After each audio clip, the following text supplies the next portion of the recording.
preferably all three if you want to work for Vince.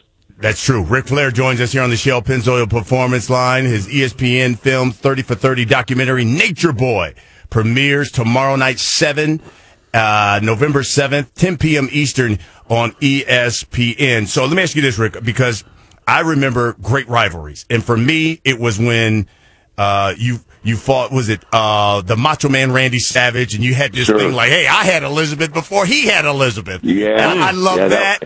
I love when you problematic. Yeah, I love when you fought Dusty Rhodes. Who was the one rival that you remember most? Well, that'd be Dusty. I mean, Dusty and I wrestled each other for 20 years. We made a lot of money. We spent a lot of money. We had a lot of fun. He's probably the most charismatic. I mean, you know, we talk about in football, you talk about Dion, or I'm trying to think. I'd have to think that Dion was probably the most charismatic guy in the NFL. Yeah. Would you not agree with that?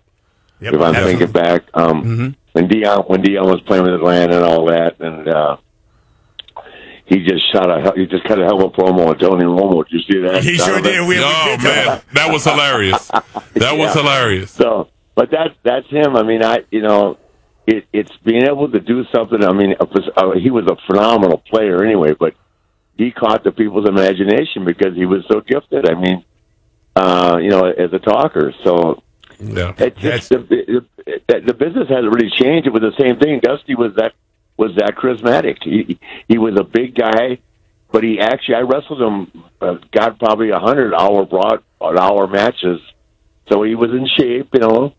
And we didn't go fast, of course, but he was just a great guy and charismatic as hell, man. God. That's great stuff, man. We can't wait to see this documentary tomorrow. They're telling us we got to go. Before we go, can you give us one, drop one rhyme for us, and then give us one. Give us the woo. Go ahead, Rick.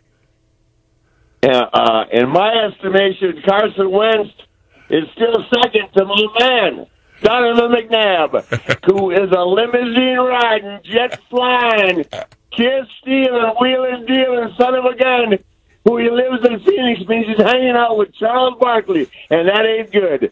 Woo!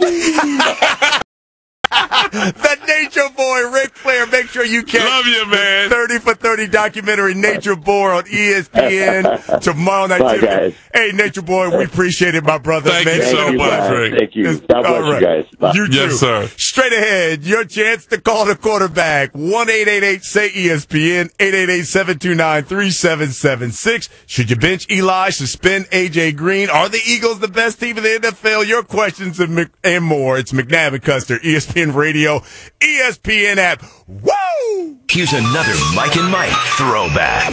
Were you live tweeting the Rudolph special? Yes, I was. Rudolph's dad? Unbelievably unsupportive. When Rudolph went as the hero at the end, the dad said, I knew he had it in him all along. I'm like, what kind of dad is this? Mike and Mike.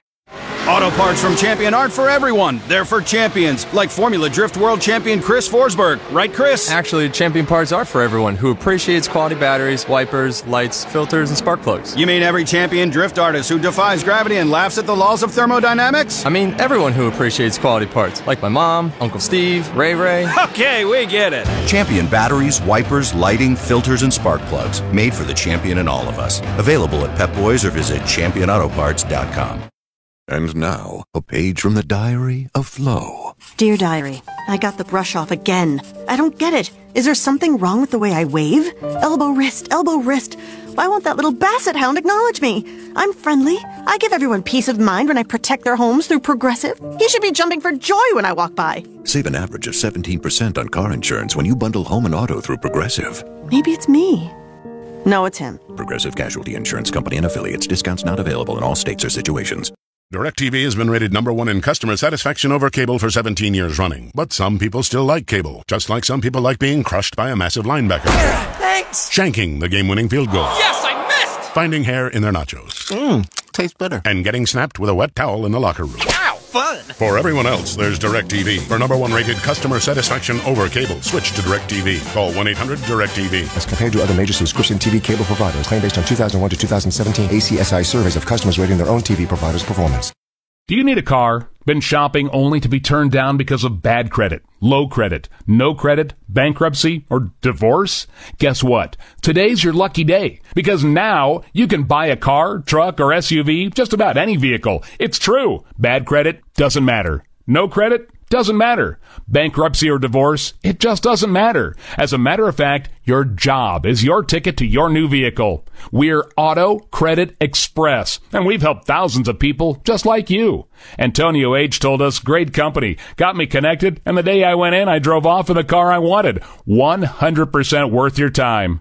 Need a car? Get started now and drive off as early as today. Just go to oneignoremyscore.com right now. That's www.oneignoremyscore.com. Auto financing the easy way. Oneignoremyscore.com. Get started today. Auto financing the easy way.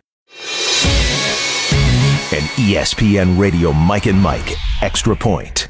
Wentz and Goff are leading the two best teams in the NFC, and they are the reasons why. Two top scoring teams in the league as well. The Rams have already scored more points this year than they did all of last year. That's incredible. It really is. They're halfway through the season. Goff threw 4 touchdowns. Wentz threw 4 touchdowns. It's the first time in NFL history that the first 2 quarterbacks selected in the same draft, not necessarily 1 and 2, had at least 4 touchdowns and no interceptions in the same week. I'm surprised at that. It's the first time in NFL history, let me say that again, that the first 2 quarterbacks selected in a draft threw 4 touchdowns and no interceptions on the same day. These are the 2 best teams. They are in the game. They are. Now look, I mean the Broncos in a state of disarray. Yes, they are. And the Giants, who the Rams beat. Oh my gosh! Hear more from Mike and Mike tomorrow morning on ESPN Radio.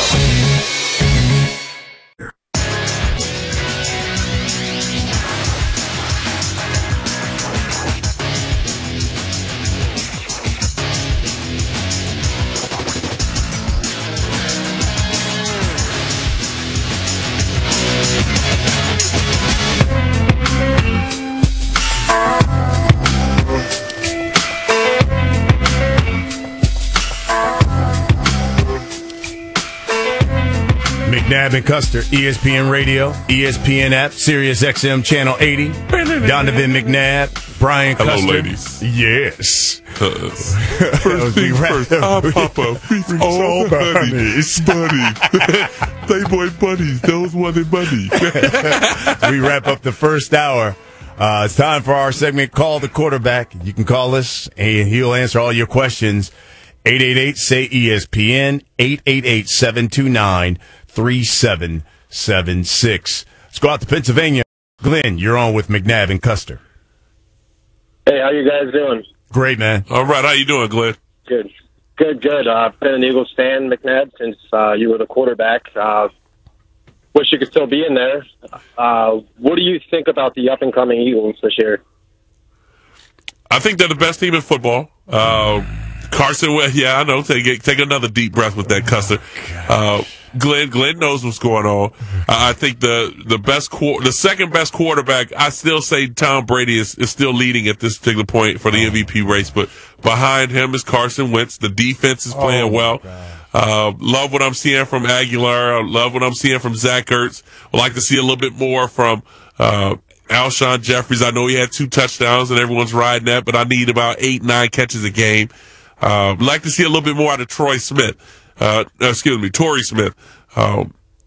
the offensive line, give a lot of credit before losing Jason Peters, and then to the way that they played against the Denver Broncos, they deserve a little bit of credit. So, the best team in best team in Pennsylvania right now is the Philadelphia Eagles. I know people are saying the Pittsburgh Steelers, and I love what they have with their 3-headed monster on offense, and they're talking about their defense, but I think the best team in the NFC and the best team in Pennsylvania are the Philadelphia Eagles. We'll find out in a couple weeks. Chest. In a couple weeks when they've got to go to Dallas and play them Cowboys. Carson Wentz isn't the best quarterback in the division. Dak Prescott's the best quarterback in the division. Player. Okay. Listen, I understand you talking about best quarterback. We talking about best team, player. Best team right now will end. They will win the NFC East by week 12. Okay. And then they'll get a chance to rest some players. Right now, y'all scratching the surface, player. Y'all trying to make the playoffs. We gonna get in the playoffs in 2 weeks. Jay-Z Take boy. that. Jay-Z voice. Okay. Let's go to Tennessee. My man, Jay. Jay, you're on with McNabb and Custer. Jay. Hello. Yeah, what's up, buddy? Hey, what's going on, player? How you doing? I'm good, cuz. That's what your relative. He's like, yeah, what's up, cuz? What you got for us, Jay? I am one of his relatives for real, though. This Oh, Jay see. Bird, Memphis, Tennessee. Donovan. Okay. Should the Giants allow Eli to break the record? That is a great question, cuz I think they should. And he's done so much for that organization over the last, what is it, 13 years now? He was their top pick. He's led them to 2 Super Bowl victories. Although, they haven't been in the playoffs in a while, but you need to allow him to break the record. I think that's something that's very important for the NFL, something that's very important for Eli and the Manning family. And you're not really going anywhere at this particular point for the Giants. They have no way of winning the NFC East or make the playoffs. So allow your quarterback to at least, before you make that decision, break the record. He's made 207 consecutive regular season starts for the Giants, but he's got 12 touchdown passes, but 9 turnovers. Woo! You know what happens? This is what they should talk to him about. And just one game shy, though. Just one game shy of tying for second all time on the list with his brother. Let him go out there, play a couple games, and all of a sudden, oh man, Eli's down. he break the record. Eli's down. And then we had that breaking news. He's done for the season. Right. Let's go out to Memphis. Al, you're on with McNabb and Custer. Hey, what's going on, fellas? What's up? What's up, man? What you got? Hey, look, I want to know, Donovan, when did you know it was time to hang it up? Ooh, that's a good question. It's funny you bring that up. I was in Minnesota, and just battled a thumb injury that just kept reoccurring during games. Either I'm banging on somebody's shoulder, after a throw, it may get a little numb, and then gripping the ball on the next play, I wasn't able to get full grip on the pass which will sail on me. And you just battling injuries. It just seems that every day you wake up to go to practice, your energy level's not what it used to be. You don't have the speed or just the enthusiasm like you had. Your team's no good. And it's just things that bring you down. And I remember going through that whole season in Minnesota, just kind of asking myself, how long do I want to do this?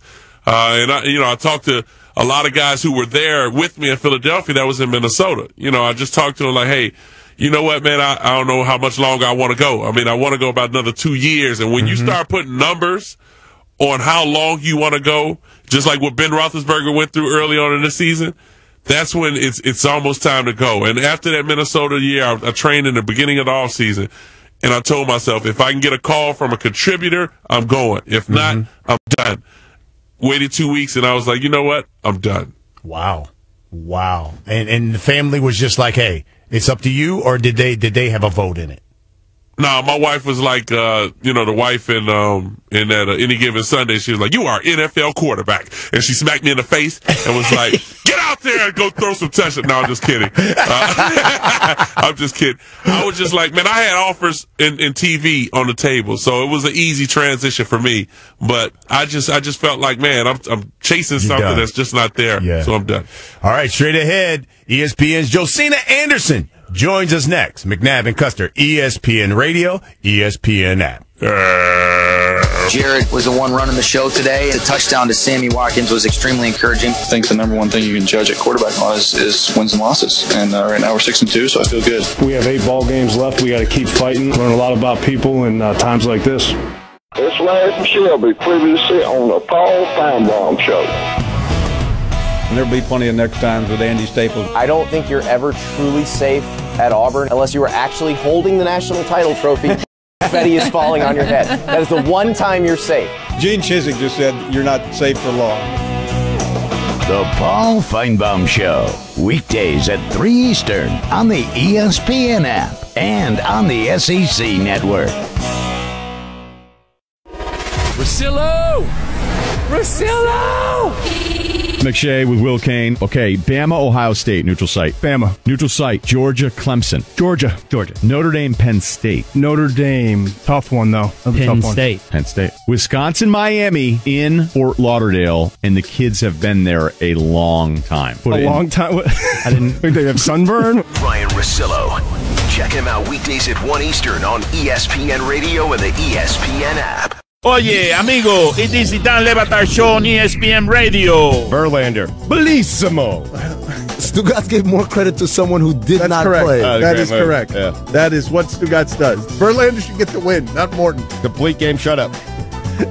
Bellissimo. Yes, your Italian is terrible. Just unbelievably bad. My English is bad. The Dan Le Batard Show, now 10 to 1 Eastern on ESPN Radio and ESPNRadio.com. The Fantasy Focus Football Podcast with Matthew Berry, Field Yates, and Stephania Bell. Subscribe on the ESPN app or on Apple Podcasts.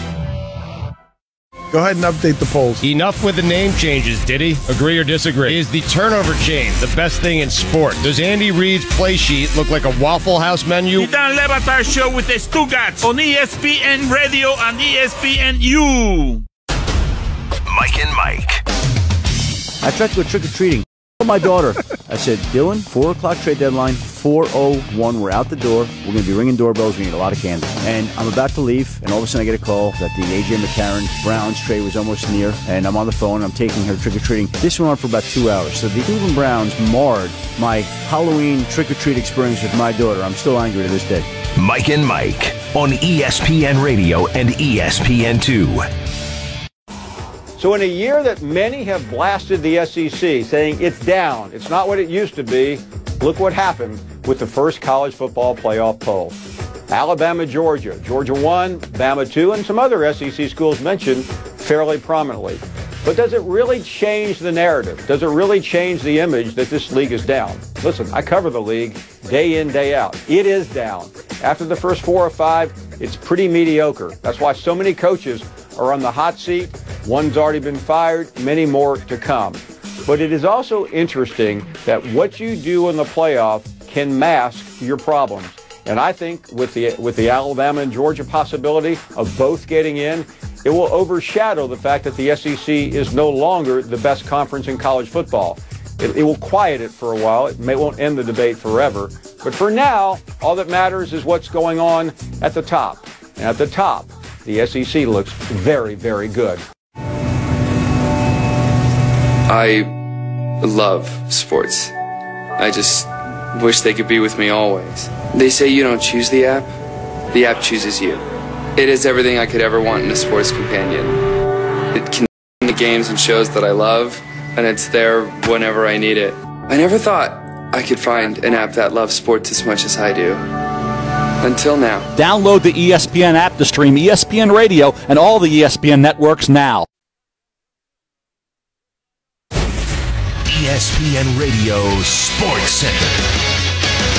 I'm Jim Bass. Well, November 15th of 2015, the only time in the last 26 games in Wisconsin that the Lions have beaten the Packers. They again play at Lambeau Field tonight. Monday Night Football capping Week 9. It's on ESPN. It comes your way at the bottom of the hour. Brett Hundley getting his second start for the Pack in place of the injured Aaron Rodgers. Meantime, Bucs quarterback Jameis Winston will be shut down a few weeks because of an injured shoulder. Ryan Fitzpatrick gets the start Sunday against the Jets. Tampa wide receiver Mike Evans suspended a game for his altercation with Saints quarterback Marshawn Lattimore.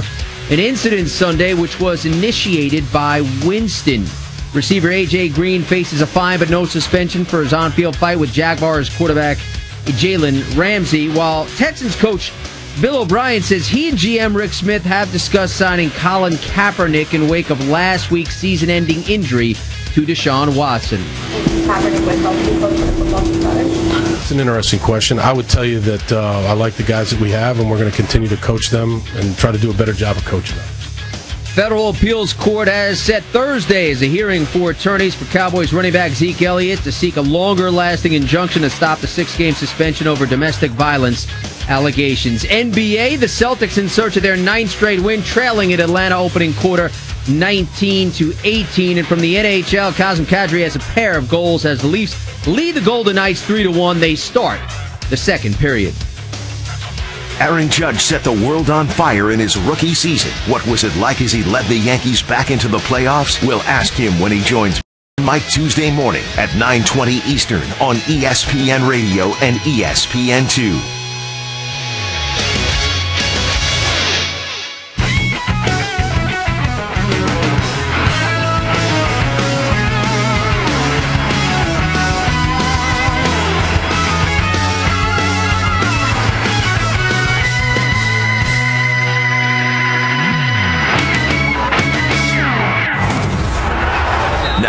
McNabb and Custer on ESPN Radio and the ESPN app. Hey, we trying to have a good time tonight. Let's go, baby. Let's go, baby.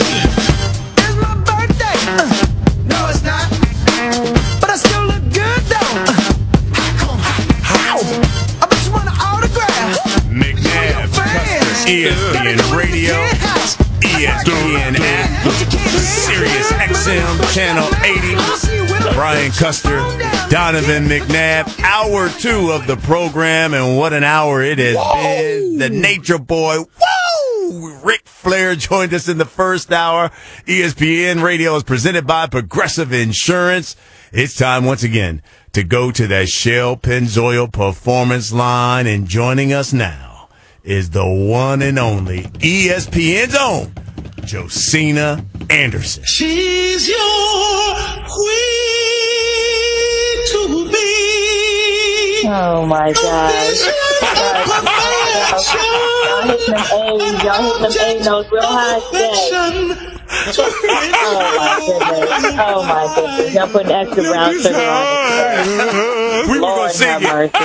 We were going to sing it, but we said, you know what, let's just come with the original. Hey, my man said, what's your desire? You know you love that, Josina. I know it. Y'all get me hype. Y'all get me hype for the show. Y'all get me hype. Jojo, let me tell you something. You got me hyped because you were in the Big D. You watch my Cowboys pull out that whipstick on them Kansas City Chiefs. Boy. I keep trying to tell this fool. Here we go. Dak Prescott, best quarterback in the division. Them Cowboys are surging. But let me ask you this. Tyron Smith, Dez Bryant, how serious are the injuries? Do you see them playing next weekend against the Falcons?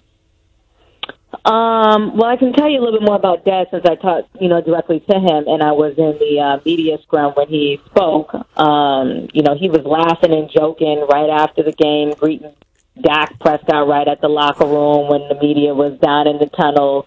And he said that it was sore, it was bruised, and he hoped to be able to play on it this Sunday. Based on his mood, I didn't seem worried. As you know, you kind of have to wake up and see how things feel. And I'm sure you, in particular, will be watching the participation in practice Wednesday, Thursday, and Friday. But I would be surprised if the ankle kept him out completely. You know, when you look at the way that game went, I mean, we can talk Dak Prescott, Ezekiel Elliott. Their offensive line really dominated the line of scrimmage. What have you heard so far of just what's changed over there in Dallas now, where all of a sudden the chemistry seems to flow on the offensive line? I think, first of all, I think Ezekiel's gotten into better shape. I think he's gotten more comfortable. I think he is kind of accepted the up and down nature of the court battle that he's going through. Although I did report before the game that after Judge Fela had, denied his request for a preliminary injunction so strongly, that there were some doubts that started to creep in as to whether he should continue to go forward. And then Friday, when he woke up and heard the news that, oh, wait a minute, you're going to get at least an administrative stay just for this game. By the time I flew down into Dallas and was in the locker room on Friday, he was saying all the right things in front of the media. And then Dez Bryant after the game was when I was like, yo, are you concerned about his energy moving forward? He was like, would you be? Did you just see how he played? And I'm like, hey, but this is not over. But, Jerry Jones echoed the same thing Dez Bryant said. They found a groove. Orlando Scandrick was in the tunnel after the game, like, it's time to get on board. Everybody want to get on board. So, yeah, I saw that. Yeah. I mean, everybody's hyped. T. Crawford was talking after the game saying that he felt like they probably studied the offense more than the Kansas City Chiefs studied the offense, and everybody was down their defense, and look at how they were able to shut them down to the second fewest points in the first half. I'm talking about the Kansas City Chiefs offense. So right now, they seem to be clicking on all cylinders. The question is, guys, whether that whole mix is going to be disturbed if Ezekiel doesn't get what he wants this week. ESPN Josina Anderson joining us here on McNabb and Custer on the Shell Pennzoil Performance Line. So, JoJo, as a team, how do these guys go about their business when they don't know if they're going to have Zeke or not from week in to week out? Has anybody talked about that? How does that affect them? Yeah, I mean, I was in the locker room talking to Darren McFadden and Alfred Morris. I think those are the guys that would affect more closely simply because his status is directly tied to their playing time. And Darren McFadden was like, I'm not going to lie, this was the first week I really felt like I was going to play. He's been inactive all week as a 30-year-old. This is a guy who ran for over 1,000 yards 2 years ago in 2015. And even though Alfred Morris has been playing, he hasn't had any more carries than 4 carries in a game. And this is a guy that ran for over 1,600 yards his rookie year. So both of them have experience starting, and both of them admit, to some degree, it's an adjustment. And I even said to BMAC, I said, look, do you feel like Coach Garrett should be thinking about incorporating you more so that you don't have to go from 0 to 100 in case this Ezekiel Elliott case doesn't go the way he wants it to, and then now you're going to be expected to be kind of like game ready, and hopefully what happened to Earl Thomas's hamstring in the last game that I was at in Seattle doesn't happen to you, when all of a sudden you have to do a little bit more than your body's really been. Practice is obviously, as you know, different from the game, so I think it would have been smarter for the other backs to get a little bit more reps to prepare for, this possibility. But, just looking at DMAC, I felt like you could tell he's a little bit down about it, but he's doing his best to be a pro. Both of them doing their best to be a pro. And I think Ezekiel Elliott, from what I can see, is doing his best to just maintain his face and go about his business, at least when he's on company grounds, What do you see from the other side, though? For Kansas City, the way they started things out, I had them going to the AFC Championship, which I think if they get healthy enough, I think they could possibly get back into that role. But they just didn't seem like the same Kansas City Chiefs. What have you heard is going on over there in Kansas City right now? I just think it's kind of like what Andy Reid said. Just because you got things flowing on all cylinders at one point and you got the leading rusher at least entering the game, you have to bring it every game. And sometimes you go through what's like a good loss, so to speak. It's kind of like what Richard Sherman was telling me the other day when, they lost, their game just now. And just saying, sometimes you have to be kind of put into a little bit of a humbling position in the middle of the season to refocus you. They definitely have all the weapons. I was just on the phone, kind of talking to people around Kareem Hunt and just talking about, how he's getting a little bit down. But at the same time, I said, wait a minute, this is a guy who is, in his rookie year, has accomplished so much. You got to put everything, in perspective. And certainly you see Travis Kelce, when he has over 100 receiving yards as a tight end, they're 8-1. So they just have to remember to stick to, what made them get into a groove earlier into the season. And by no means would I sleep on them, because they felt the pain of losing to the Steelers in such a way in the divisional round last year, and they still could get it going at the right time. ESPN's Josina Anderson on the Shell Pennzoil Performance Line. It's good to have you here because you have your ear locked into that Giants locker room. We've talked about McAdoo. Have they tuned him out? I'm talking about the players, because it seems like if it ain't DRC, it's Janoris Jenkins. Somebody getting suspended every week now. Have they tuned him out? Such a good question. And I'm supposed to be doing coverage on this team on Wednesday for SportsCenter. So I'll give you a little bit of a taste of what I'm talking about. Come on. You need to give us some. Give us a bowl. Throw us a biscuit now. Come on. We supposed to be family. Oh, stop it. Listen. The point is that I would say for most of the time, when I asked the guys what's going on, how they feel about things. You know, you would never hear them say anything bad about the head coach. Even when you ask questions about his leaderships, or if you ask questions that express doubt based on certain things that are going on. But after this week, there it is, the but. From the bye week, this was the first time that I heard it spill over, not just from circumstances, but to, just some pretty bad stuff that I could have put out there, and I didn't put out there because I wanted to have an opportunity to talk to more guys and also see if it was going to transfer to the game this, Sunday. Because obviously you say certain things, guys say certain things, they're mad about how things were handled coming off of the bye, and they go out there and win, and then now those quotes look very misplaced. You know what I mean? Right. But obviously it was a very, very, very good indication of how guys were feeling behind the scenes, because you see the way in which the wheels fell off in that game. And now the question really becomes, what is ownership going to do, and how long are they going to wait? Now, the organization just went through a very tough day today, laying this Tisch to rest. This is obviously an organization that is very close in terms of, they don't really fire people, and everybody knows everybody. And so that was a hard day as a family for the organization. And so they have to kind of be mindful of, when it comes back to business, not conflating those things, because even at the end of the day, the issues still remain, and they have to approach that, clear-headed. And so it'll be very interesting to see, because I'm sure there's one man all the way down in Jacksonville right now with the initials TC and rhymes with Laughlin, that probably crossing his arms right now with a stern eye, looking at what y'all really going to do after what y'all did to me. Exactly. Yeah, he got that Miss Sheely. Yeah.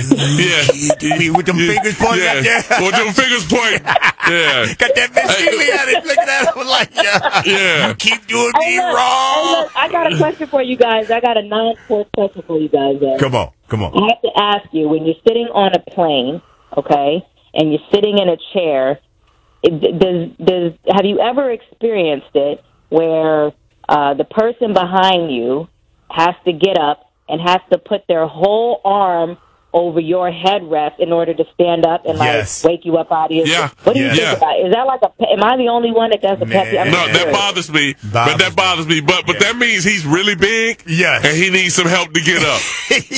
But what if he needs some help to get up and they just Josina, if he get his forearm on your headrest, that means he can't get up by himself.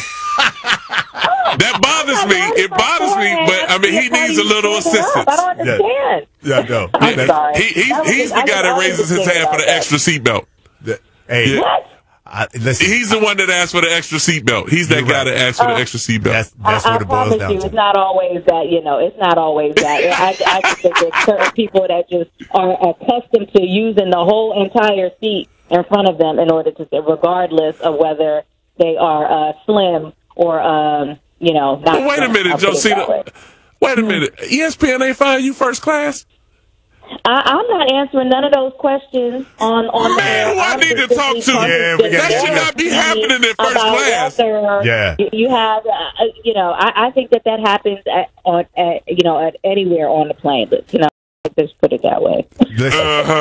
Let it slide unless the dude touch your hair. The dude touch your hair? Yes. Don't let him touch the dude. Don't let him touch the hair.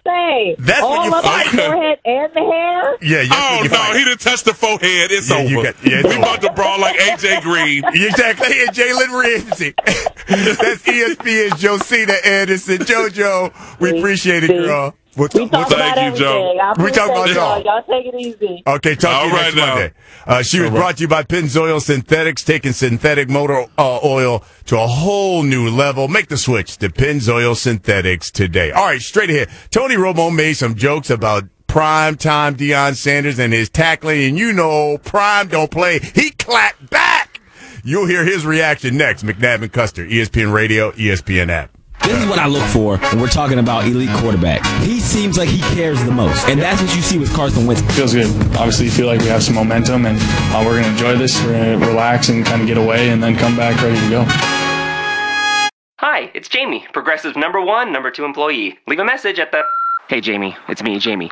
This is your daily pep talk. I know it's been rough going ever since people found out about your a cappella group, Mad Harmony, but you will bounce back. I mean, you're the guy always helping people find coverage options with the Name Your Price tool. It should be you giving me the pep talk. Now get out there, hit that high note, and take Mad Harmony all the way to nationals this year! Sorry, it's pitchy. Progressive Casualty Insurance Company and Affiliates. Price and coverage match limited by state law. This is Larry Missouri, previously on the Paul Feinbaum Show. Martin joins us. 10 coaching changes at Florida. And by the way, all but 2 of them are over offense, it seems like. This is how I think they could go and kind of how I think they would go. Without question, moving to the top slide, Scott Frost. I've read too many things about him that really impressed me, especially his fun.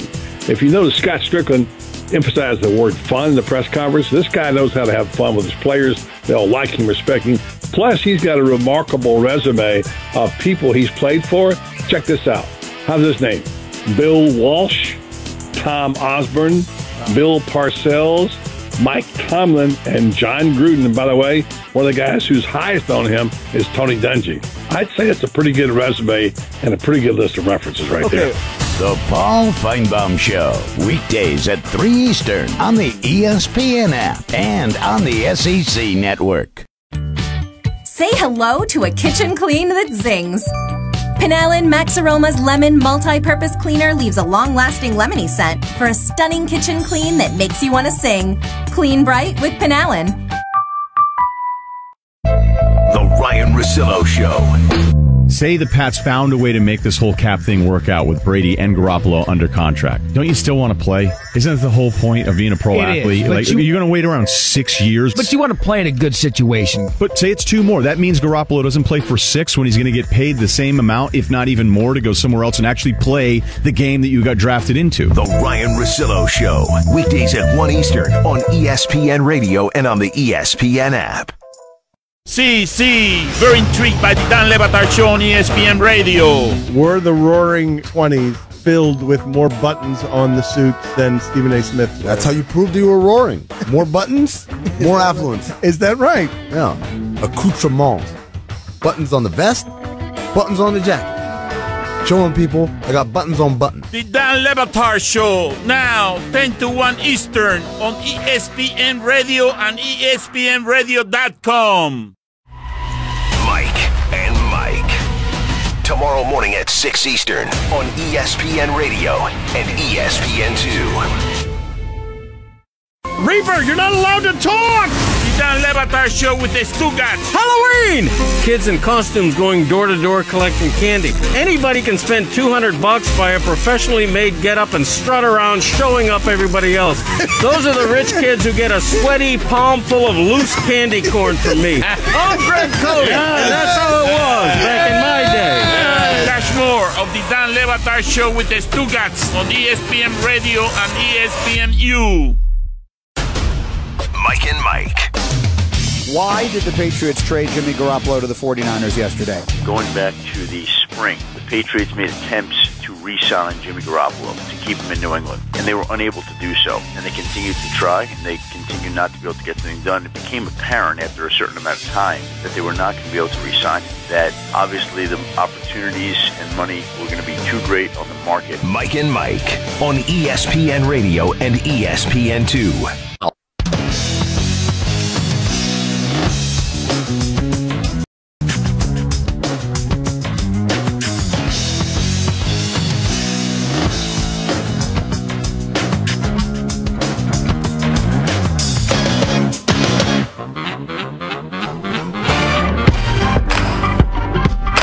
Yeah, McNabb and Custer, ESPN Radio, ESPN app, Sirius XM, Channel 80. Brian Custer alongside Donovan McNabb, hour 2 of the program. ESPN's Josina Anderson just joined us in the last segment. Ric Flair joined us last hour. Hey, you know, Tony Romo was broadcasting that Cowboys-Chiefs game back, right? Mm-hmm. And so he's doing the game. Marcus Peters is going to make this tackle on Ezekiel Elliott. And he really wasn't trying to. Marcus Peters like, yo, bro, y'all pay me to cover, not to make tackles. I mean, because he gave a half effort. And Tony Romo made the effort like, yo, that's like a Deion Sanders kind of tackle. Well, anyway, Deion heard it and had his opportunity to respond on the NFL Network late Sunday night. Listen to Deion's response to Tony Romo. See, Tony, I tried my best to take the high road, but I don't know the address to the high road. So I got to come at you, man. You 10 years as a starter, you're 2-4 in the playoffs. You ain't won nothing. I tried to bury the hatchet. Both of us work for CBS. I went and shook your hand and say, Tony, you're doing a great job this year. I thought that would be it. But nevertheless, you keep on shooting at me. Tony, what's going on, man? I got a gold jacket that I didn't buy. Dak says hi. And bye. Tony, leave me alone, man. I got a lot of ammunition, man. How many interceptions? 19 in 2012? Come on, man. You threw to everybody but me. Tony, come on, man. You know you never won the big one. You know you never won the big one. So stop, man. Leave me alone. I tried to take the high road, but I don't know the address. What is the 5 fingers? Say to the face. Slap! Slap! That's exactly what Deion did. Slap! Listen, when I heard it during the game, I was like, oh. Because, first of all, you don't bring up old players. Right. And then, basically, he said, and that would make Deion Sanders look good. Like, right. So basically, you saying he was a bum. Like, Deion Sanders is one of the best players to ever play the game. Players. Not just cornerbacks or DBs. Players. And arguably could be the best player to ever play the game. But I mean, when Tony said it, I was like, oh. But then I seen the clap back. I was like, ooh. Because you know what? I gave Tony one of those playoff wins. Sorry, player. Oh. That hurt. That hurt. He was not having it. He was not having it. No. I tried to take the high road, but I don't know the address. I don't know the address. Oh. Dak says hi. And bye. Yeah. Ooh. That's when you get back on Sunday for Tony and don't even talk about DB. Yeah, exactly. Don't even, hey, pass incomplete. All right, here's the next play. Like, cause Tony do a lot of talking anyway during the game. Sometimes I got to mute, but listen, he's doing a great job in his first season. He's in the role as the first group, and he's doing a wonderful job. I'll give him that. But once you went into the whole Deion Sanders deal, you went into the wrong bag of tricks. And I know what it is. When he was there, all these guys used to shoot ball together. They just thought they was boys. And so I'm sure he thought, okay. When keeping it real goes wrong. Exactly. Deion was like, yeah, we ain't that cool. Okay? No. Hold on, player. Relax. Right. Yeah. We not on the same page. Player. Exactly. This segment is brought to you by Upside.com. Low prices, great rewards, 6-star service. You deserve a better business trip. Upside.com. All right, straight ahead. Lions, Packers, Monday Night Football on the network. We are going to get an update from Lambeau on the Monday night game. It's a game the Packers and both the Lions need to win. That's next. McNabb and Custer, ESPN Radio, ESPN app. One of the most talked about and anticipated 30 for 30s to date. Nature Boy! Don't miss the Nature Boy live with Mike and Mike tomorrow at 9 Eastern on ESPN Radio and ESPN2. DJ K-Dub checking in, previously on the Feinbaum Show. Do you know who I think should be hired? Pete Carroll. And let me tell you why. Well, let me tell you why you're not going to even finish your thought, because Pete Carroll is at the Seattle Seahawks and has about as much interest in taking this job as I do, becoming the Prime Minister of North Korea. So, I mean, let's try to keep it real here, okay? The Paul Feinbaum Show, weekdays at 3 Eastern on the ESPN app and on the SEC Network. The Ryan Russillo Show. Andrew Luck out for the season. He's 28 years of age, and we may have already seen the best of Andrew Luck. I don't think it's hyperbole. It just seems soon. Like, let's what 2018 is all about. Well, we already know what's going to happen, though. Whenever the next time he takes the field, never felt better. We're all going to hear the right things. The PR campaign comes out. Exactly. But I don't think it's irresponsible to go, we may not see it again. The Ryan Russillo Show. Weekdays at 1 Eastern on ESPN Radio and on the ESPN app. Keep it locked to the Dan Le Batard Show on ESPN Radio. If you squeeze Dan's nipples, would eggnog come out? 74% of the audience said yes. Wow, that's low. I thought for sure that was going to be a 95 or 96%. Tequila. What is up with your 24% out there or whatever They're it is? thinking tequila. That's what I was thinking. All right. Yeah. The Dan Le Batard Show, now 10 to 1 Eastern on ESPN Radio and ESPNRadio.com. Le Batard. The Dan Le Batard Show. 10 to 1 Eastern on ESPN Radio. Dan Le Batard. Does Trey Wingo sound like a 3-count chicken wing appetizer dish at a Mexican restaurant run by white people? The Dan Le Batard Show with the Stugats on ESPN Radio and ESPNU. Mike and Mike. Why did the Patriots trade Jimmy Garoppolo to the 49ers yesterday? Going back to the spring, the Patriots made attempts to re-sign Jimmy Garoppolo to keep him in New England, and they were unable to do so. And they continued to try, and they continued not to be able to get something done. It became apparent after a certain amount of time that they were not going to be able to re-sign him, that obviously the opportunities and money were going to be too great on the market. Mike and Mike on ESPN Radio and ESPN2. I love sports. I just wish they could be with me always. They say you don't choose the app chooses you. It is everything I could ever want in a sports companion. It can stream the games and shows that I love, and it's there whenever I need it. I never thought I could find an app that loves sports as much as I do. Until now. Download the ESPN app to stream ESPN Radio and all the ESPN networks now. And now, a Mike and Mike throwback moment. We have reached a new low. Mike Golick, just moments from now, will be having his legs and his forearms waxed. How hot is the wax itself? Oh, that's hot.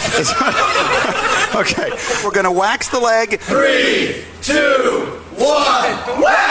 Oh, that stung. Oh, he's definitely in a good deal of pain. Yeah. Wait a minute. She didn't wait a minute. Hashtag MM Say Thanks. Presented by Amazon Music Unlimited. Hey, Sugats, join us Tuesday. Greg Cody's in as our guest co-host. We'll talk animals with Ron McGill at noon Eastern. That's Tuesday on the Dan Le Batard Show with me, Sugats, on ESPN Radio. The Nickel Package Podcast. Shipping out Jimmy G. I raised an eyebrow even at the Belichick regime, being like, I have no idea how anyone has any strong opinion on Garoppolo. He's just kind of been average at everything in the regular season. I don't see the quickness of action. I don't see the guy who's elevating guys around him. So for me, I don't understand organizationally why the 49ers would take such a risk on a guy they're going to have to give a big contract. The Nickel Package Podcast. Subscribe now on the ESPN app or Apple Podcasts.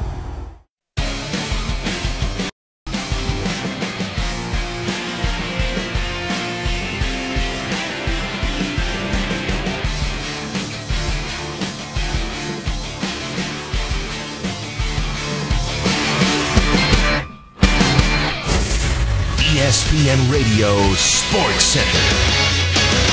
I'm Jim Bass. Well, Monday Night Football about to kick off on ESPN. Packers home to the Lions to cap Week 9. Green Bay 25-1 against the Lions in Wisconsin since 1992. Brett Hundley making his second pro start. Jameis Winston will be shut down a few weeks because of the injured shoulder. Tampa's Mike Evans, though, has received a one-game suspension because of his altercation with New Orleans defensive back Marshawn Lattimore, which was initiated by Winston. Bengals receiver A.J. Green escaped a suspension for his fight with Jacksonville corner Jalen Ramsey. Browns wideout Josh Gordon telling GQ that he used drugs or alcohol before every game of his career. He was reinstated recently by Commissioner Roger Goodell and has missed 51 games since 2014 due to suspensions. He can begin practicing with the Cleveland Browns on November 20th. A federal appeals court has set Thursday as the hearings for attorneys of the Cowboys running back Ezekiel Elliott, who seeks a longer-lasting injunction to stop his 6-game suspension over domestic violence allegations.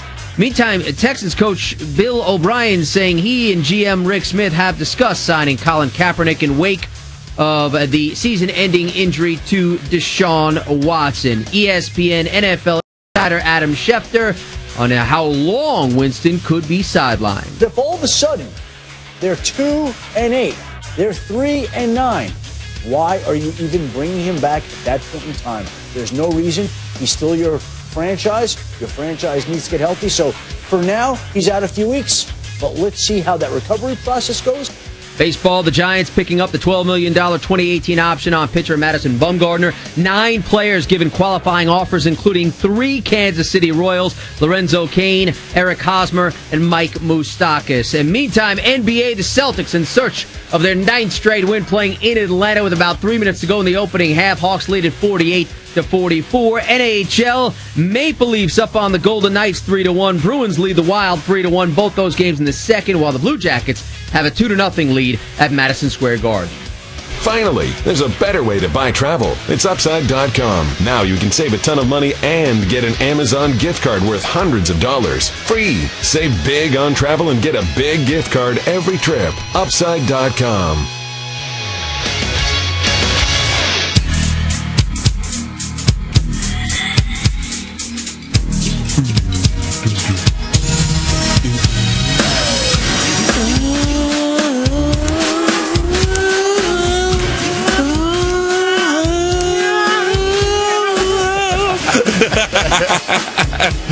You know about some of that Al B. Sure.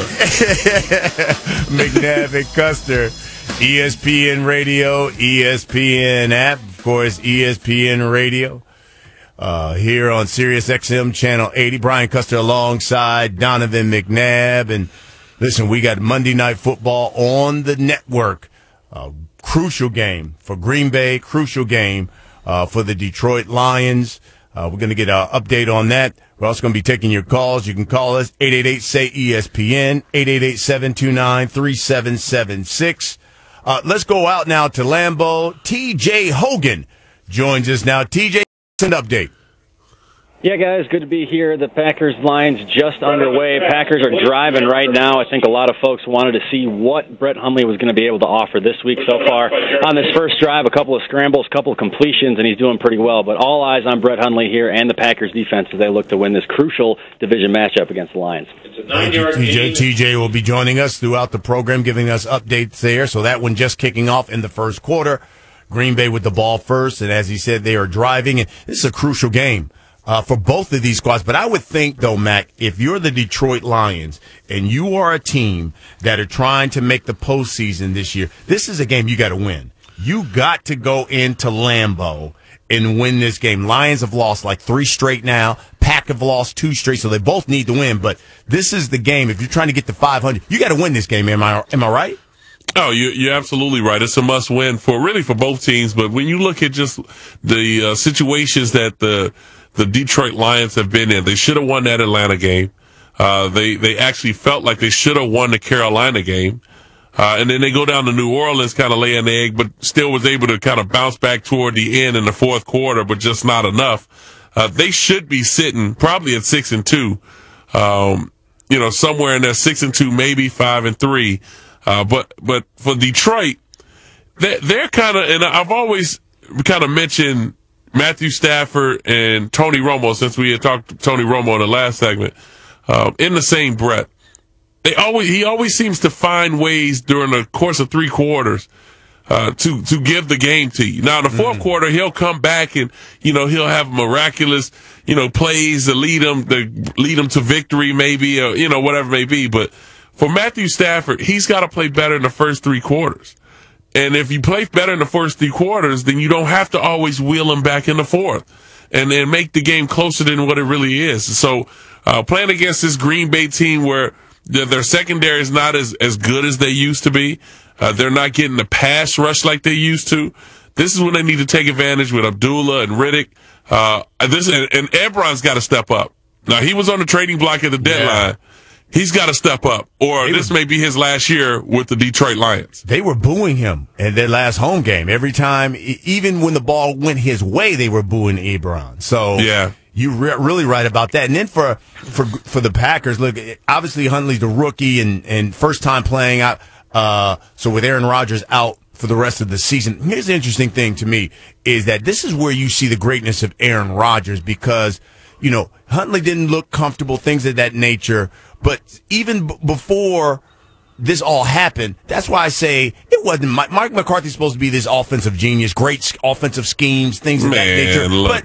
But their whole offense was all about Aaron Rodgers moving around in the pocket, extending the play, and then, you know, hey, I can tell you, and you know how much I love the guy, that's all he did in the fourth quarter. He would move around, go down the sideline, throw a dart, and that's 40 yards, 20 yards, touchdown. And that was their offense. So now, Mike McCarthy, you need to earn your money. If you're this great offensive genius, then you need to put in the plays to make this kid and help this football team. Well, I mean, I will say this. You know, they found a running back that can run the football. And now they've moved, from what I understand, they're moving Montgomery back to wide receiver because they finally have found a running back that can run the football. So that's a bonus. I think now coming off of the bye week for them, this is a great start for Huntley to be able to establish himself. Now you said it right, and this is the one thing that people don't realize. Sometimes players make these coaches look better than what they really are. Absolutely.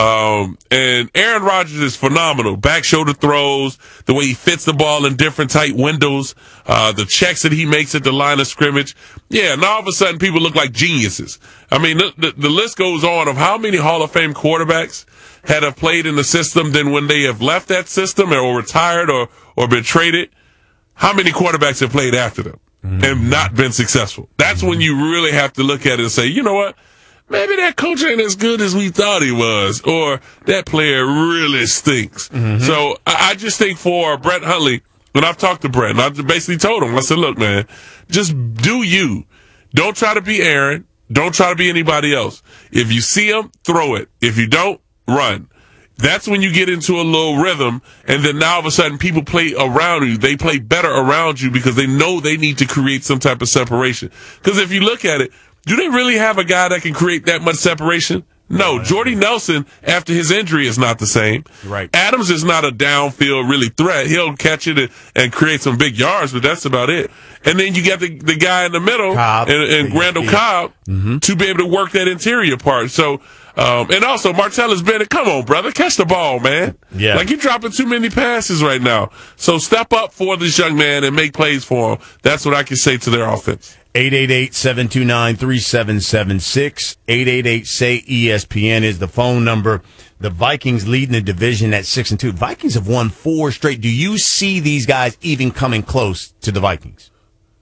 I had the Vikings in my top 5 power rankings, if you would like to look at it and find that up. They were number 5. And that's even with Case Keenum. With Case Keenum as your quarterback and you're sitting at 6-2 and they don't have Dalvin Cook anymore. You know, Diggs is playing well for him. There are other receivers playing well.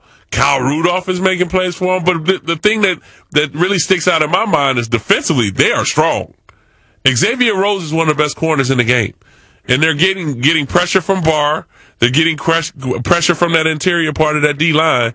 And their 2 safeties are ball hawks. So if they continue to play, because, you know, Zimmer's a great coach defensively. We know that. Yep. And Pat Shurmur's doing a great job offensively of being able to spread the wealth a little bit and get people involved. We'll see what Murray's going to bring to him in the running game. And McKinnon is, I mean, he's like a human joystick. So if they can continue this thing on, I think they win the division. They get into the playoffs.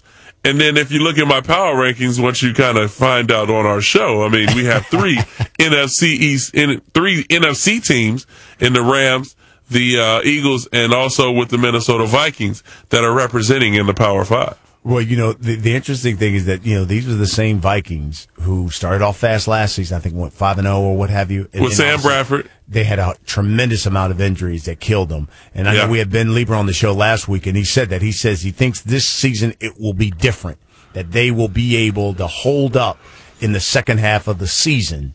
and play good football. And that's really what it boils down to with the Vikings. Can they hold on? Because this is a division good for the taking. There is no Aaron Rodgers, so that you know that the Packers are vulnerable. And then you've got the Lions, who are under 500 right about now. So this, and speaking of the game, Packers drive stalled, attempted a field goal. It got blocked by the Lions. So now Detroit will have their first offensive possession in some pretty good field position as they blocked the Packers field goal. You look at the line; they're under 500. This is the division for the Vikings if they want it.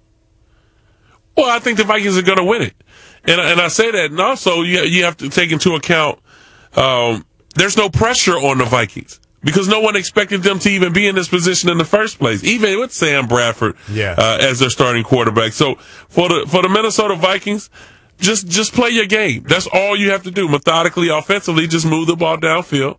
Be a little bit balanced to try to take pressure off of Case Keenum. And Case Keenum has done a pretty good job versus the blitz. So let's give him a little bit of credit for filling in and being able to continue this train moving for the Minnesota Vikings. But when I look at these two teams, Detroit and also with Green Bay has enough talent to be able to continue this thing going. Right now, Brett Huntley's 5 for 6 for 33 yards and you missed the field goal. That's not Brett Huntley's fault. You need to make that field goal. And so for Detroit, they need to take advantage of opportunities like these. When you miss a field goal, you get it blocked. Now, offensively, you need to come out and drive down the field and put some points on the board.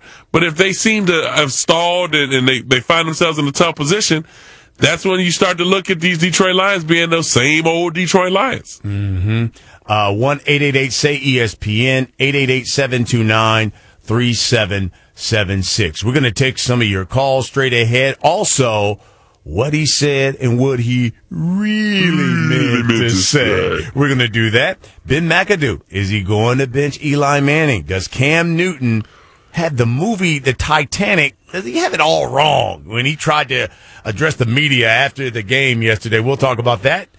All and a whole lot more. It's McNabb and Custer, ESPN Radio, ESPN app. Miami and Wisconsin, their weak strength of schedules weren't enough to impress the selection committee in spite of those undefeated records. The College Football Playoff on ESPN and ESPN Radio. Alabama and Georgia play. You're telling me you think Georgia's a better team than Alabama? Who's in?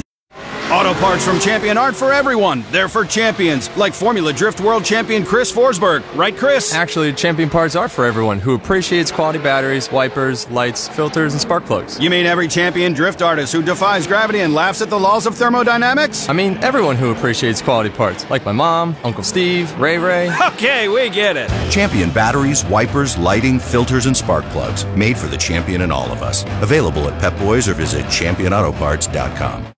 And now, a page from the diary of Flo. Dear Diary, the ghost is back. This house is protected through Progressive, but that doesn't mean it's not haunted. How else would you explain that radiator-like clanking sound? Or the moon-colored light in the hallway that's gone by morning? Maybe he never bundled home and auto, and he's doomed to suffer an eternity without the savings. Save an average of 17% on car insurance when you bundle home and auto through Progressive.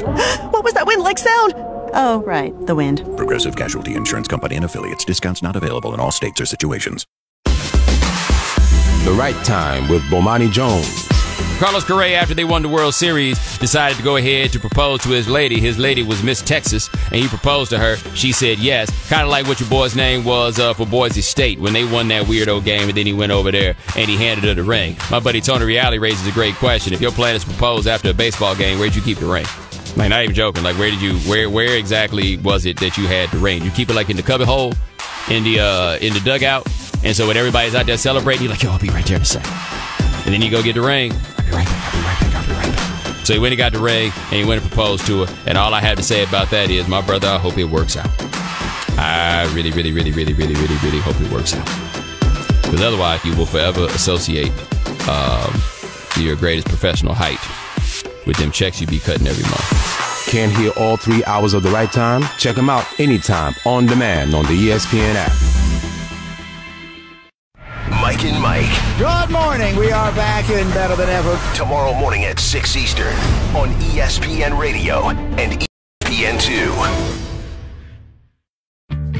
Put some pow into your house with the bright scents of Penallen Cleaner. Our zesty lemon adds a zing to your kitchen clean. Our lively lavender lights up any living room. And flourishing floral makes bedrooms bounce. Fight dirt, cut grease, and add some ooh with the long-lasting scents of Penalin Max Aromas Multi-Purpose Cleaner. 6 new scents for a vibrant clean. Make your room pop. Clean bright with Penalin. Available at Walmart. What made you laugh this weekend? Guillermo, what do you got? A-Rod and J-Lo were at the UM game this weekend. They put them on the Kiss Cam, and they denied us peasants of what we wanted most. Kiss. Why? They're usually so public with their displays of affection. They're in Vanity Fair. It seemed like they had no idea what the Kiss Cam was. What a comeback. They're America's first couple. They really are. Catch more of the Dan Le Batard Show with the Stugats on ESPN Radio and ESPNU.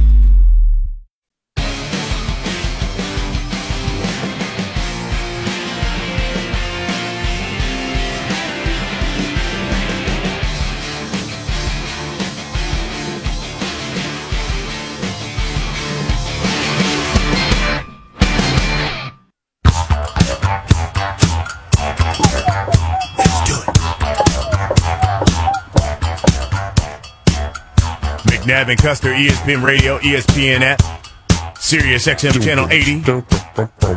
Brian Custer, Donovan McNabb.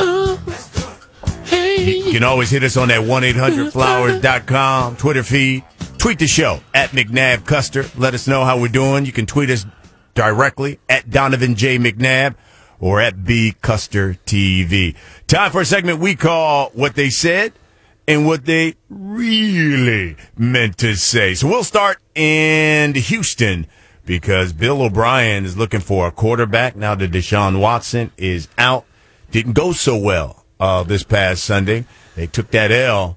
And so Bill O'Brien was asked a question about Colin Kaepernick, which I believe would be a great signing. Everyone always talks about, well, you got to find the right system for him. Deshaun Watson uses his leg and he can throw it, and that's exactly what Colin Kaepernick does. I think it'd be a great signing. But anyway, Bill O'Brien was asked whether or not Cap would be a good fit for the Texans. Here's his response. Again, Sarah, we talk about everybody that's out there every day. I coach the football team.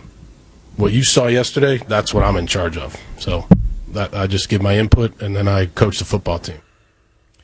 Now, he also in there talked about that they had discussed Colin Kaepernick, and one of his concerns was that the inactivity.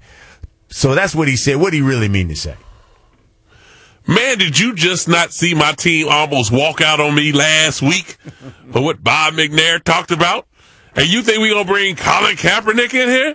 Are you crazy? I only coach the guys that are on the field.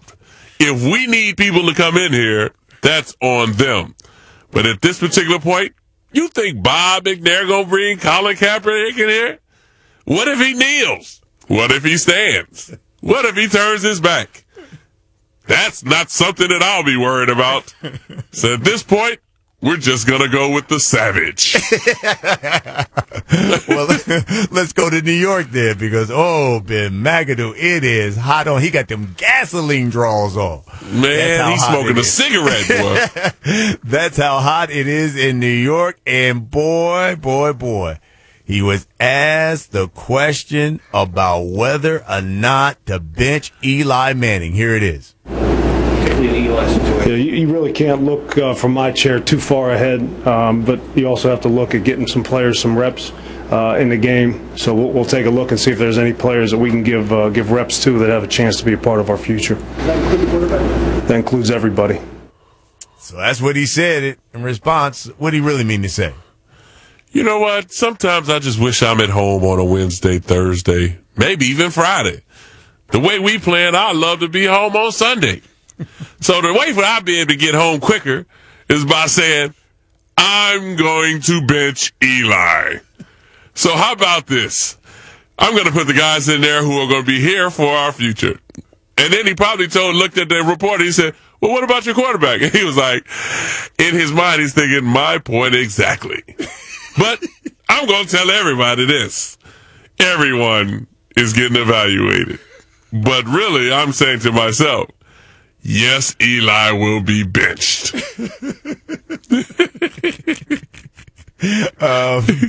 I understand we have a score in Lambeau. So let's get another update from Lambeau. Here's TJ Hogan. TJ. Yeah, after the Packers stall out, miss a field goal, the Lions go 71 yards the field, culminating in a 25-yard touchdown pass to Marvin Jones for Matt Stafford. The drive actually was dead on third down, but a 15-yard unsportsmanlike penalty on Mike Daniels kept the drive alive, and the Detroit Lions are on the board 7-0 here in the first quarter. All right, TJ, thank you very much. So Lions strike first. They're up 7-0 over the Pack in the first quarter. Back to what he said, what he really meant to say, and boy, the Broncos got steamrolled by those Eagles. 51 points they put up on them. Carson Wentz and them boys. And your boy Brock Osweiler, who they claim is going to start again this coming Sunday, he looked awful. But Vance Joseph on Brock Osweiler after the game. I thought Brock did a fine job. You know, Brock had a great week. I was proud of the week he had. He did a fine job. You know, obviously we had 2 more interceptions today that I don't like, but I have to go back and watch the tape and, you know, really get a feel for how Brock played. They had 4 with Simeon the week before. Now they got 2 with Osweiler. What do you really mean to say? Man, my quarterback stink. Goodness. I took over this team, man. The defense was all set. I'm a former defensive player. Now look at our offense. Garbage. Can't find a quarterback to complete a 6-yard pass. Throwing it to the other team. I had one that went to Northwestern. He was real smart. 4 picks. Now I got one that we got rid of and brought back somehow, and he still stinks. What about the dude we drafted in the beginning, in the first round, Paxton Lynch? What's wrong with him? He can't play either. Goodness gracious. I'm going to have to suit up. This is awful. Boy, we are garbage. So then we got to go out to Carolina because how about those Panthers, man? They were down 10-0 to the Falcons. Then all of a sudden they started running the football. Cam Newton had to run. He only threw for like 137, but he ran for almost 90 yards and a touchdown. They go on to win 2010 basically over the Falcons. And listen to Cam Newton talking about the win after the game. Yeah, we just lost a great player, but nevertheless, you know, the Titanic still has to go. I don't know if someone told the player, the Titanic sunk player. But anyway, that's what he said. What did he really mean to say? When did Titanic sink? I thought I was trying to say Castaway. You know, when Tom Hanks was talking to that ball, you know, he had to continue on. Hey, maybe it was even the Love Boat. The Love Boat keep going too. Isaac out. I don't know. I mean, you know what I mean. You know what I mean.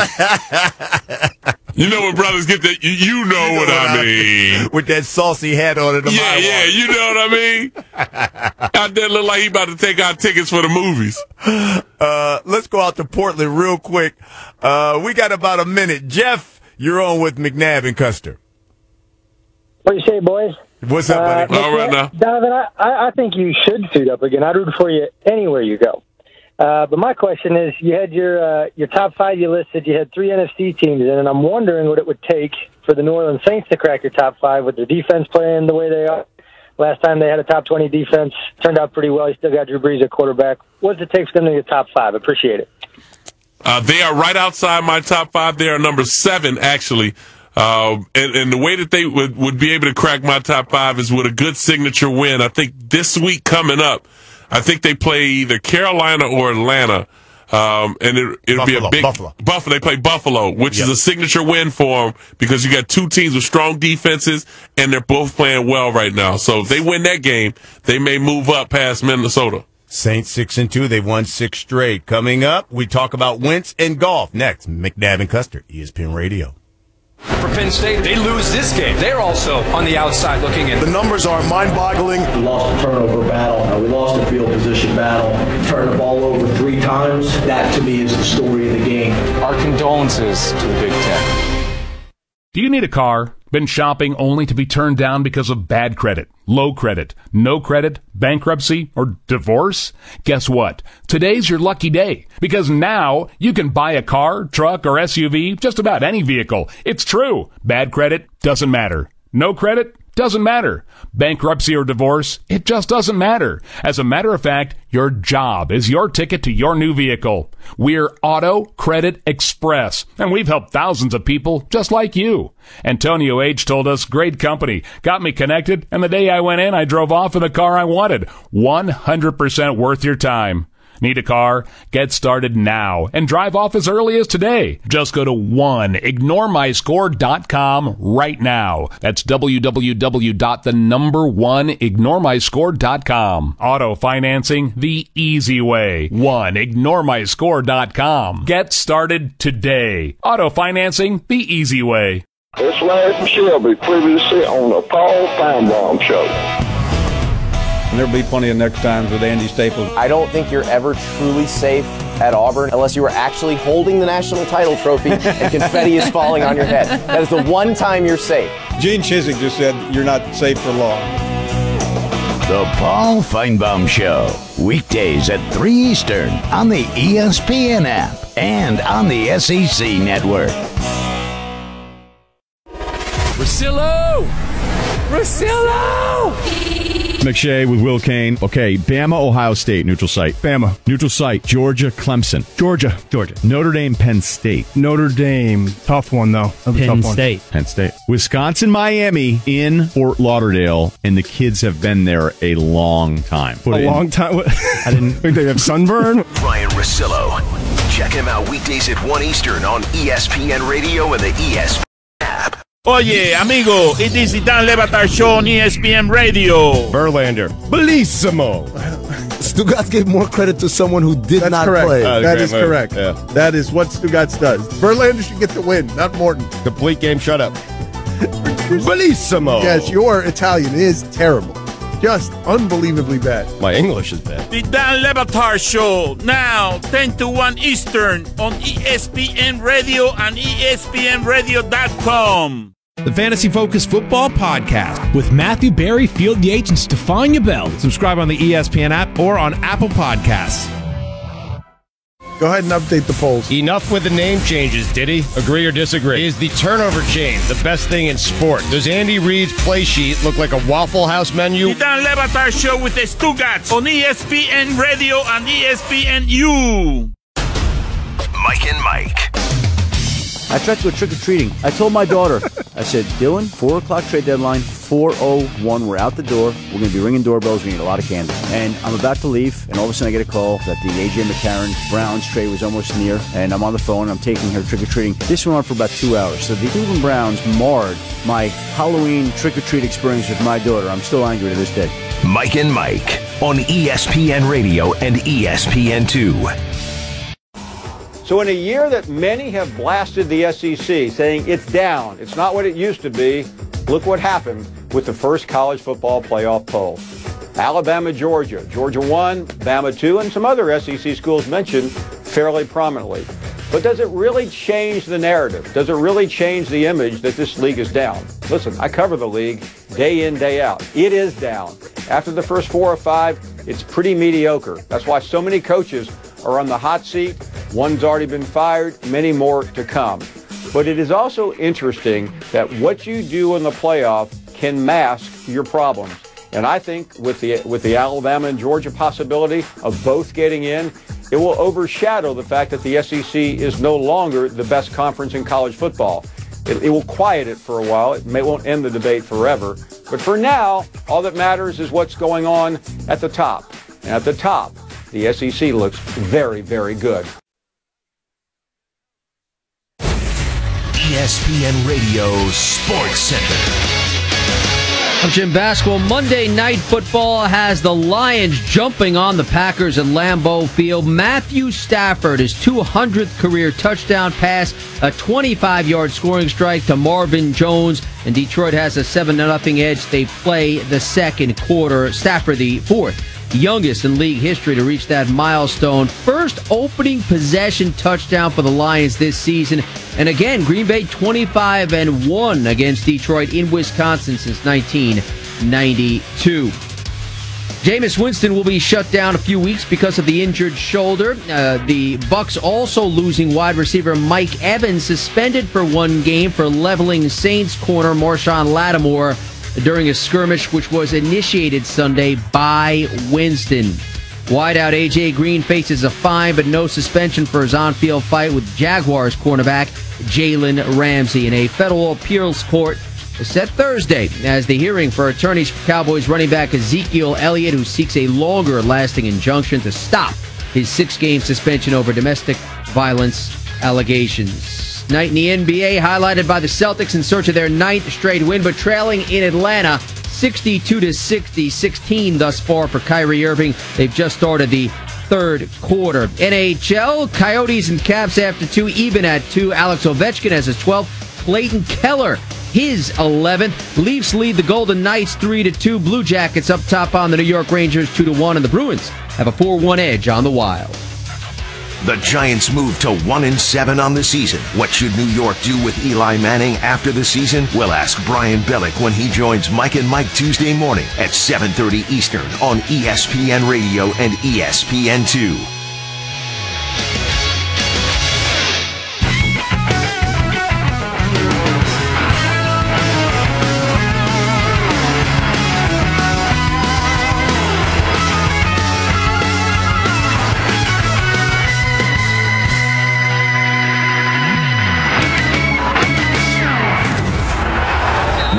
McNabb and Custer on ESPN Radio and the ESPN app.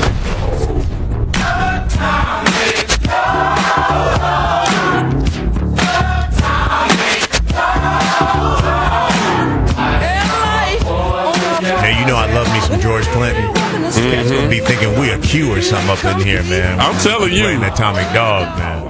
You know, you know when that came on, though, it didn't matter what frat you was in or what group you was in. You was gonna hit that good bounce. You was gonna get that good bounce. I know about Capra brothers and listening like, hey, bro, you hitting that Atomic Dog a little bit too hard every Monday night. So, you know, we're gonna have to switch that one up. McNabb and Custer, ESPN Radio, ESPN app, Sirius XM Channel 80. Brian Custer alongside Donovan McNabb, and ESPN Radio is presented by Progressive Insurance. All of our guests have come courtesy of that Shell Pennzoil Performance line. Got to thank Ric Flair, Josina Anderson, who've joined us tonight. Final hour of the program, and you know we've had this battle here.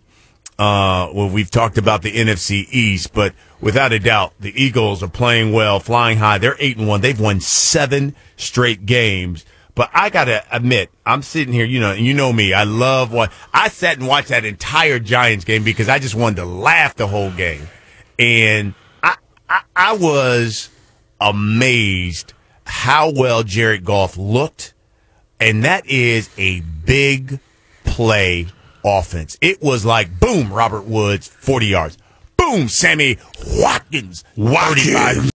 I mean, it was like bomb after bomb, and then Gurley was wrong. I was like, wow, this offense is something, and what their head coach Doogie Howser has done with that squad. And I curse you, Jeff Fisher, because you had the tools there, and you couldn't put it together. I'm just amazed at what those Rams have done, and you look at their record here as they are running away with the West. They've got the Seahawks basically a game behind them, but they're 6-2. They've won 3 straight. So it boils down to better team right now, in your opinion, the Eagles or the Rams? The Philadelphia Eagles. The Philadelphia Eagles are a better football team right now. You said it, that they are an explosive offense, and they're pretty balanced as well. I think that's something that people don't talk about when it comes to the Rams. And defensively, they're starting to buy into Wade Phillips' philosophy. I mean, they were already a top 5 defense. Right. Now, the way they're buying into that system with Wade Phillips, moving from a 4-3 to a 3-4. I mean, you starting to see guys you starting to see Donald get in shape. Aaron Donald in shape. Quinn coming off the edge. The list goes on. But I will say this more about the Philadelphia Eagles. The better quarterback right now, probably is Carson Wentz. And I mentioned that Jared Goff, people need to focus a little bit on Jared Goff and what he's doing out there in LA.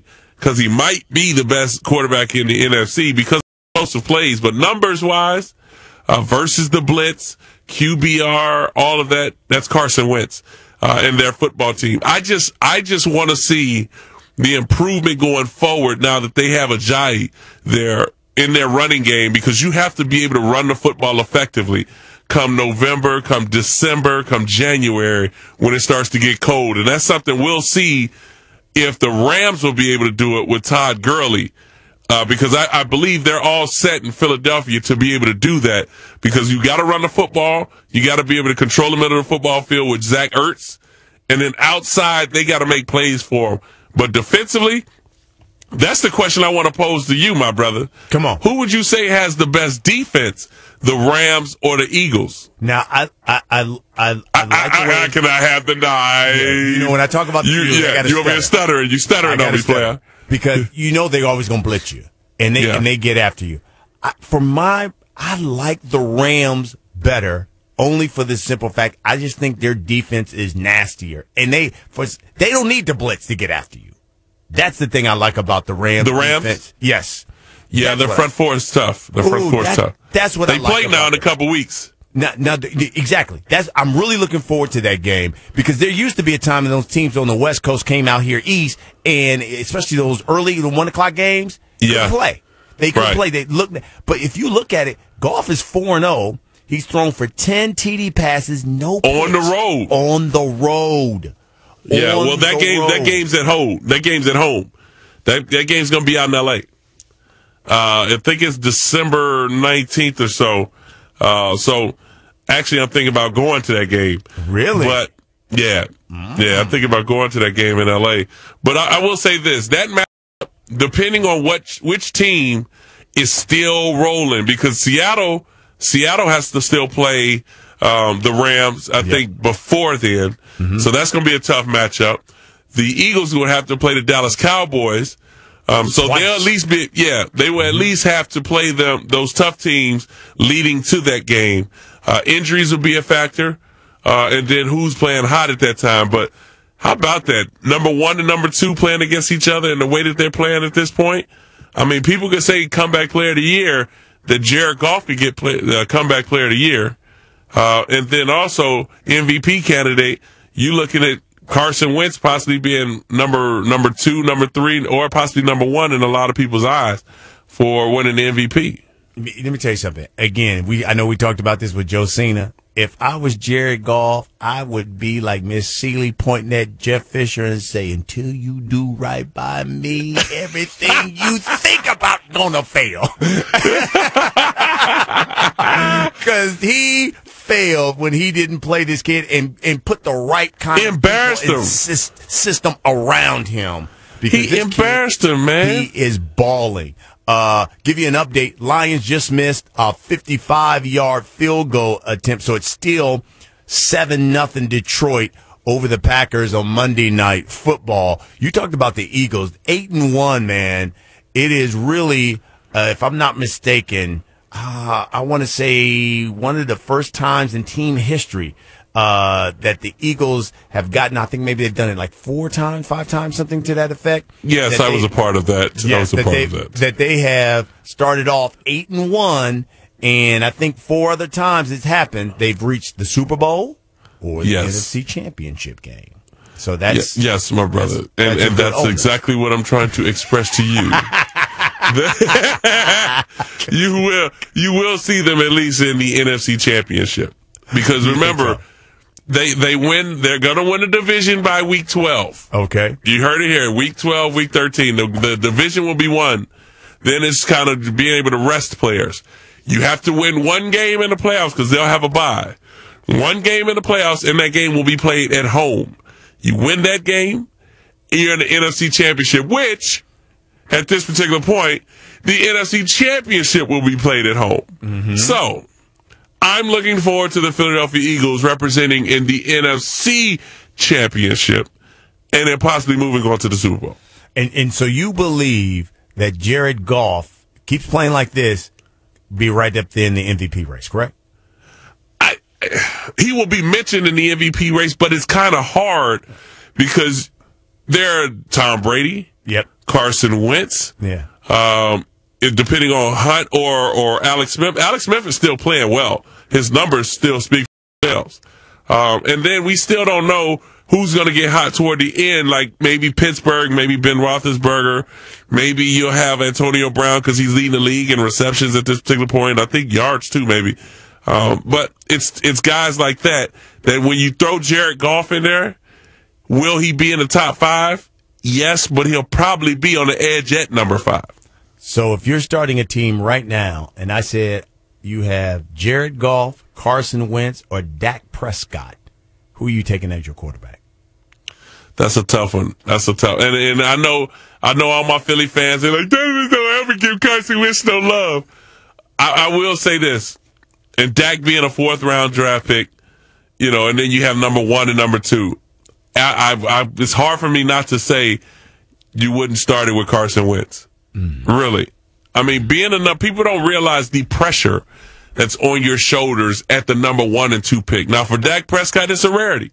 It's just like it's a rarity when you look at what Deshaun Watson has done because he was a later round pick. But when you're number 1 and number 2, that means you're expected to be great coming out. And no one knew much about the guy from South Dakota, but he's sure proven that he was worthy of that number 2 and probably the number 1 pick. I hear you, player, but there's something to be said when you're a quarterback of the Dallas Cowboys. And with that, how many playoff wins that got? ESPN Radio is presented by Progressive Insurance. Progressive is celebrating 5 years and more than 500 cars donated to vets. To learn more, visit keystoprogress.com. I think the same number as Carson Wentz. Exactly. And Jared Goff. None. Straight ahead, have the Giants quit on their head coach? Going to ask Donovan how that happens. That's next. McNabb and Custer, ESPN Radio, ESPN app. When the top is within reach, either keep climbing or get blown off course. I could care less about the poll. What significance does a poll have right now? College football lives here. ESPN Radio. And now, a page from the diary of Flo. Dear Diary, I got the brush off again. I don't get it. Is there something wrong with the way I wave? Elbow, wrist, elbow, wrist. Why won't that little basset hound acknowledge me? I'm friendly. I give everyone peace of mind when I protect their homes through Progressive. He should be jumping for joy when I walk by. Save an average of 17% on car insurance when you bundle home and auto through Progressive. Maybe it's me. No, it's him. Progressive Casualty Insurance Company and affiliates. Discounts not available in all states or situations. This is Jerome from Birmingham, previously from Paul Feinbaum Show. Bobo is up next. Bobo, go right ahead. What is Butch Jones' future as a head coach? Butch Jones' future as a head coach, Bobo, is the same with a win or a loss. He has no future. He is going to be replaced. At what point in time, I have no earthly idea. I think it's pretty obvious that John Curry made a mistake. The Paul Feinbaum Show. Weekdays at 3 Eastern on the ESPN app and on the SEC Network. The Ryan Russillo Show. Say the Pats found a way to make this whole cap thing work out with Brady and Garoppolo under contract. Don't you still want to play? Isn't that the whole point of being a pro athlete? Like, you're going to wait around 6 years. But you want to play in a good situation. But say it's 2 more. That means Garoppolo doesn't play for 6 when he's going to get paid the same amount, if not even more, to go somewhere else and actually play the game that you got drafted into. The Ryan Russillo Show. Weekdays at 1 Eastern on ESPN Radio and on the ESPN app. See, very intrigued by the Dan Le Batard Show on ESPN Radio. Were the Roaring 20s filled with more buttons on the suits than Stephen A. Smith? That's how you proved you were roaring. More buttons, more affluence. Is that right? Yeah. Accoutrements. Buttons on the vest, buttons on the jacket. Showing people I got buttons on. The Dan Le Batard Show, now 10 to 1 Eastern on ESPN Radio and ESPNRadio.com. Mike and Mike. Tomorrow morning at 6 Eastern on ESPN Radio and ESPN2. Reaper, you're not allowed to talk! The Dan Le Batard Show with the Stugats. Halloween! Kids in costumes going door to door collecting candy. Anybody can spend $200 buy a professionally made get-up and strut around showing up everybody else. Those are the rich kids who get a sweaty palm full of loose candy corn from me. I'm Greg Cody. Yeah, that's how it was back in my day.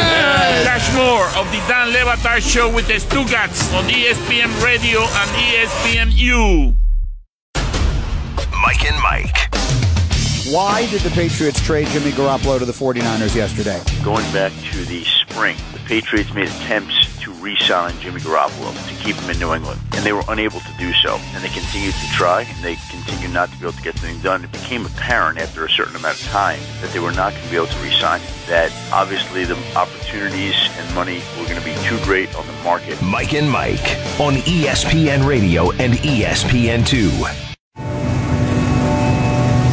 I love sports. I just wish they could be with me always. They say you don't choose the app chooses you. It is everything I could ever want in a sports companion. It can stream the games and shows that I love, and it's there whenever I need it. I never thought I could find an app that loves sports as much as I do.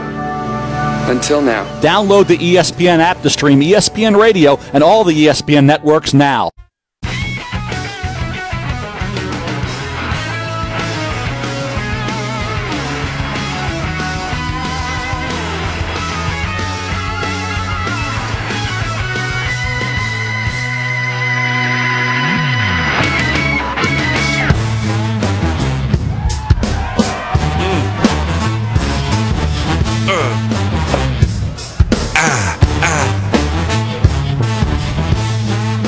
McNabb and Custer, ESPN Radio, ESPN app, Sirius XM Channel 8. Yeah. Brian Custer, Donovan McNabb. We're here with you till the top of the hour. This is hour 3 of the radio program. You can call us 1-888-SAY-ESPN, 1-888-729-3776. Let's go out to Oklahoma. Jason, you're on with McNabb and Custer. Hey, guys, how's it going? We're good. What's up? Hey, Donovan, I had a question because I always was a fan of yours. I was actually at the OU game in '97 when you guys came down to Norman, and it was about 120 degrees. But wanted to ask if you've seen Baker Mayfield and where you think he could land in the NFL, and if he has the talent and there. Thank you. All right. Yeah, thanks for the call. Roll your windows up. I can hear people passing you. But I will say this. I mean, when I played out there in Oklahoma, it's not a tough place. It is a tough place to play. We end up losing to Oklahoma, I think by a field goal or so. And watching Baker Mayfield, right now he's number 1 in the Heisman race. Yep. He's an electrifying player. He reminds me in the fourth quarter, if you look at his numbers, he reminds me of what made Matthew Stafford who he is, of his fourth quarter comebacks. He does a great job of leading his team to win at the end. That Iowa State loss really hurt them, but they've bounced back after that Oklahoma State win, which there was no defense played. None. I mean, goodness gracious. None. If you had the ball at the end, you had a chance to win. Absolutely. But I will say this. The thing that I worry about Baker Mayfield is his size. Size, yes. Yeah, it's his size. It's like Johnny Manziel-like. Yeah, well, I won't say Johnny was short, but also Johnny was small. Like, you know what I'm saying? Baker looked like he's thick, like a Chase Daniels kind of thick. Yes. From the waist down, is he absolutely. is he 6'1"? That's the question that I have to ask. Is he 6'1"? Because if he's 6'1", he can go into a class of a Drew Brees, although he's not where Drew Brees is. But he is such an electrifying player. And I worry about his arm strength. Does he have the arm strength to cut the win on a 20-yard comeback in December in New York? That's my question. Now, the interesting thing is, because I've done a couple of OU games, they have him listed at 6'1". But I've been on. If you listed at 6'1", that means you 6 feet or exactly 5'11" and a half. I'm 6'2". I was like an inch or two taller than him. So that's how I know he's not 6'1". There was no way. Because if he was 6'1", we would be looking almost eye to eye. And he had on cleats and the thing, and I was still a little bit taller than him. And I'm standing out there on the suit with a suit on. So I don't know, player. You got that bald head, so that might have gave that good old chrome dome might have gave you a couple inches. But I will say this though. I mean, because the same could be said for JT Barrett. JT Barrett looks short too. Yeah. So these quarterbacks nowadays, you don't see the 6'3", 6'4s. I mean, you had the Deshaun Watson who's 6'2", 6'3".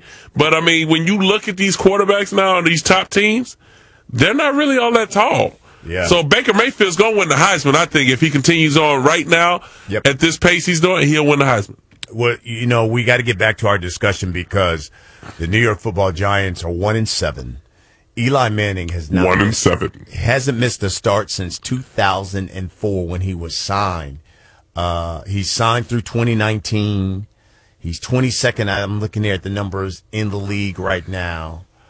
The big question is whether or not or when do you sit Eli Manning and bring in a Davis Webb to see what your future is looking like. Ben McAdoo was asked about changing the lineup. Here's his response.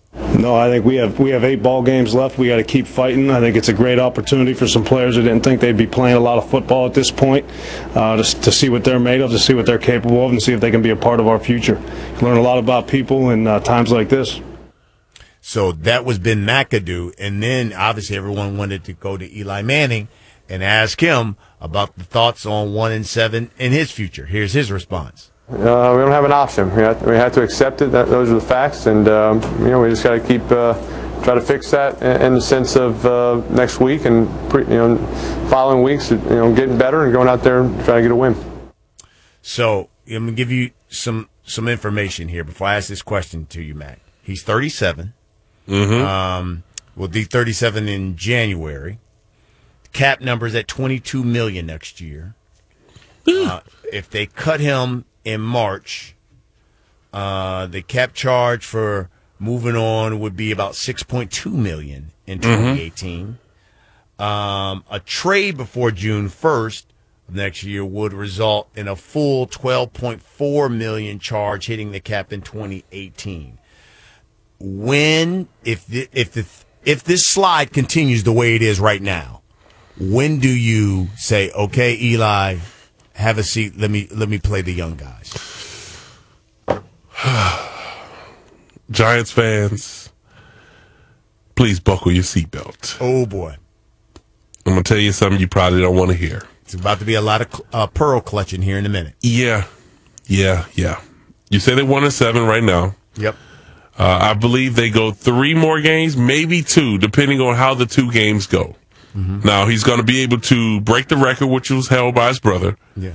He'll be able to break the record if they continue, and then they will end up being, 1-9? Right. That's when you'll start to see, if Eli will start in game 11. He'll start game 11. If they struggle a little bit, you'll see Webb start to get a couple reps, meaning he'll come in some series. Yeah, then you'll see him on the sideline holding the clipboard with his helmet. Then he may get back out on the game. And then they'll continue to struggle. Then you'll see Webb get back out there for a couple more reps.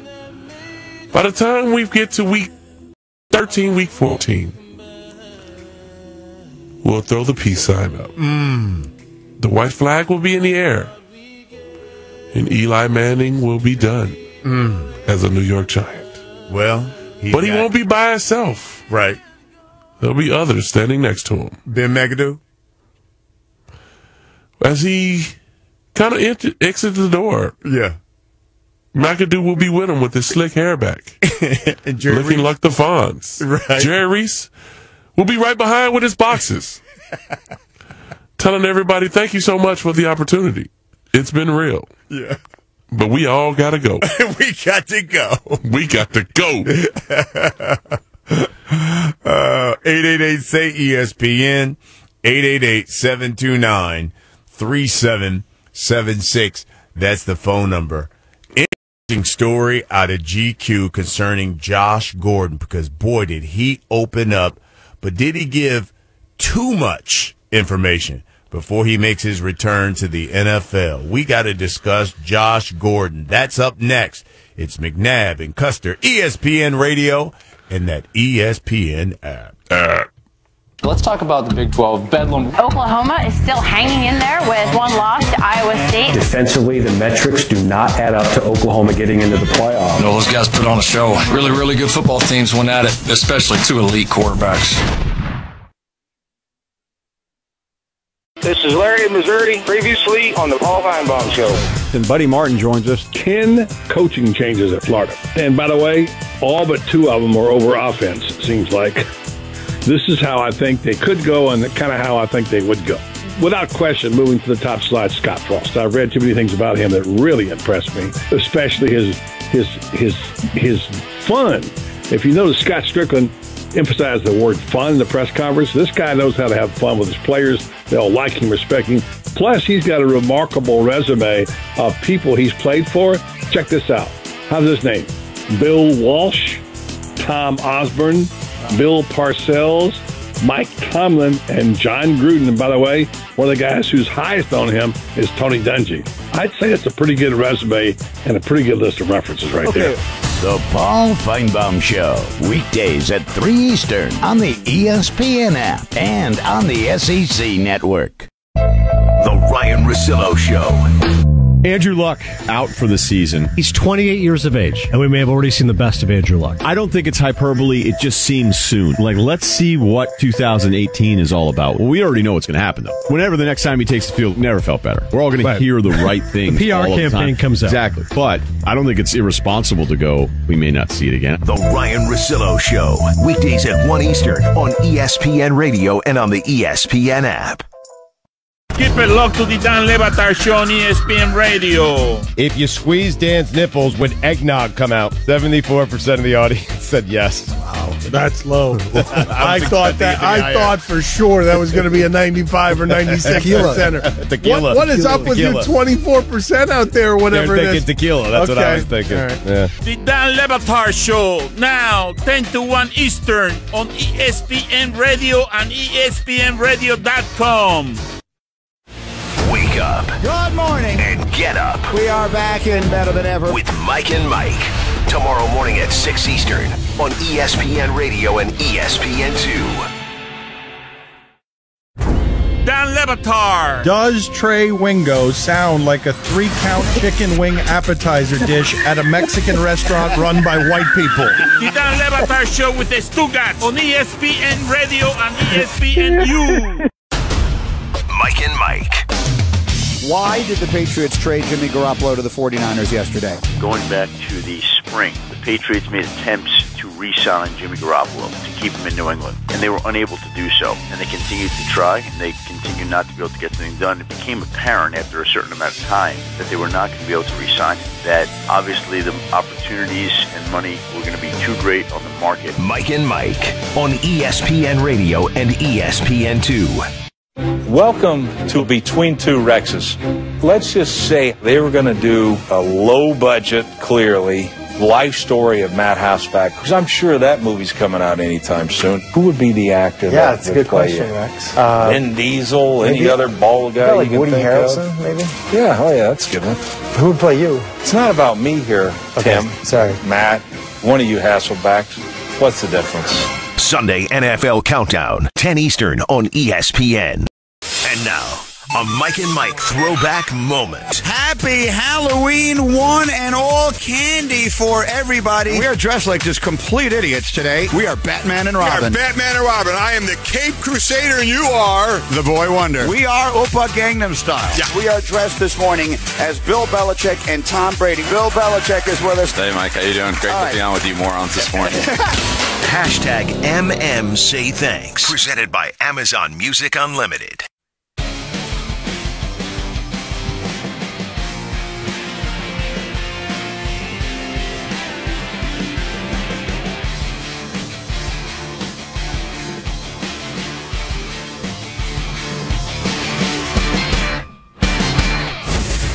ESPN Radio Sports Center.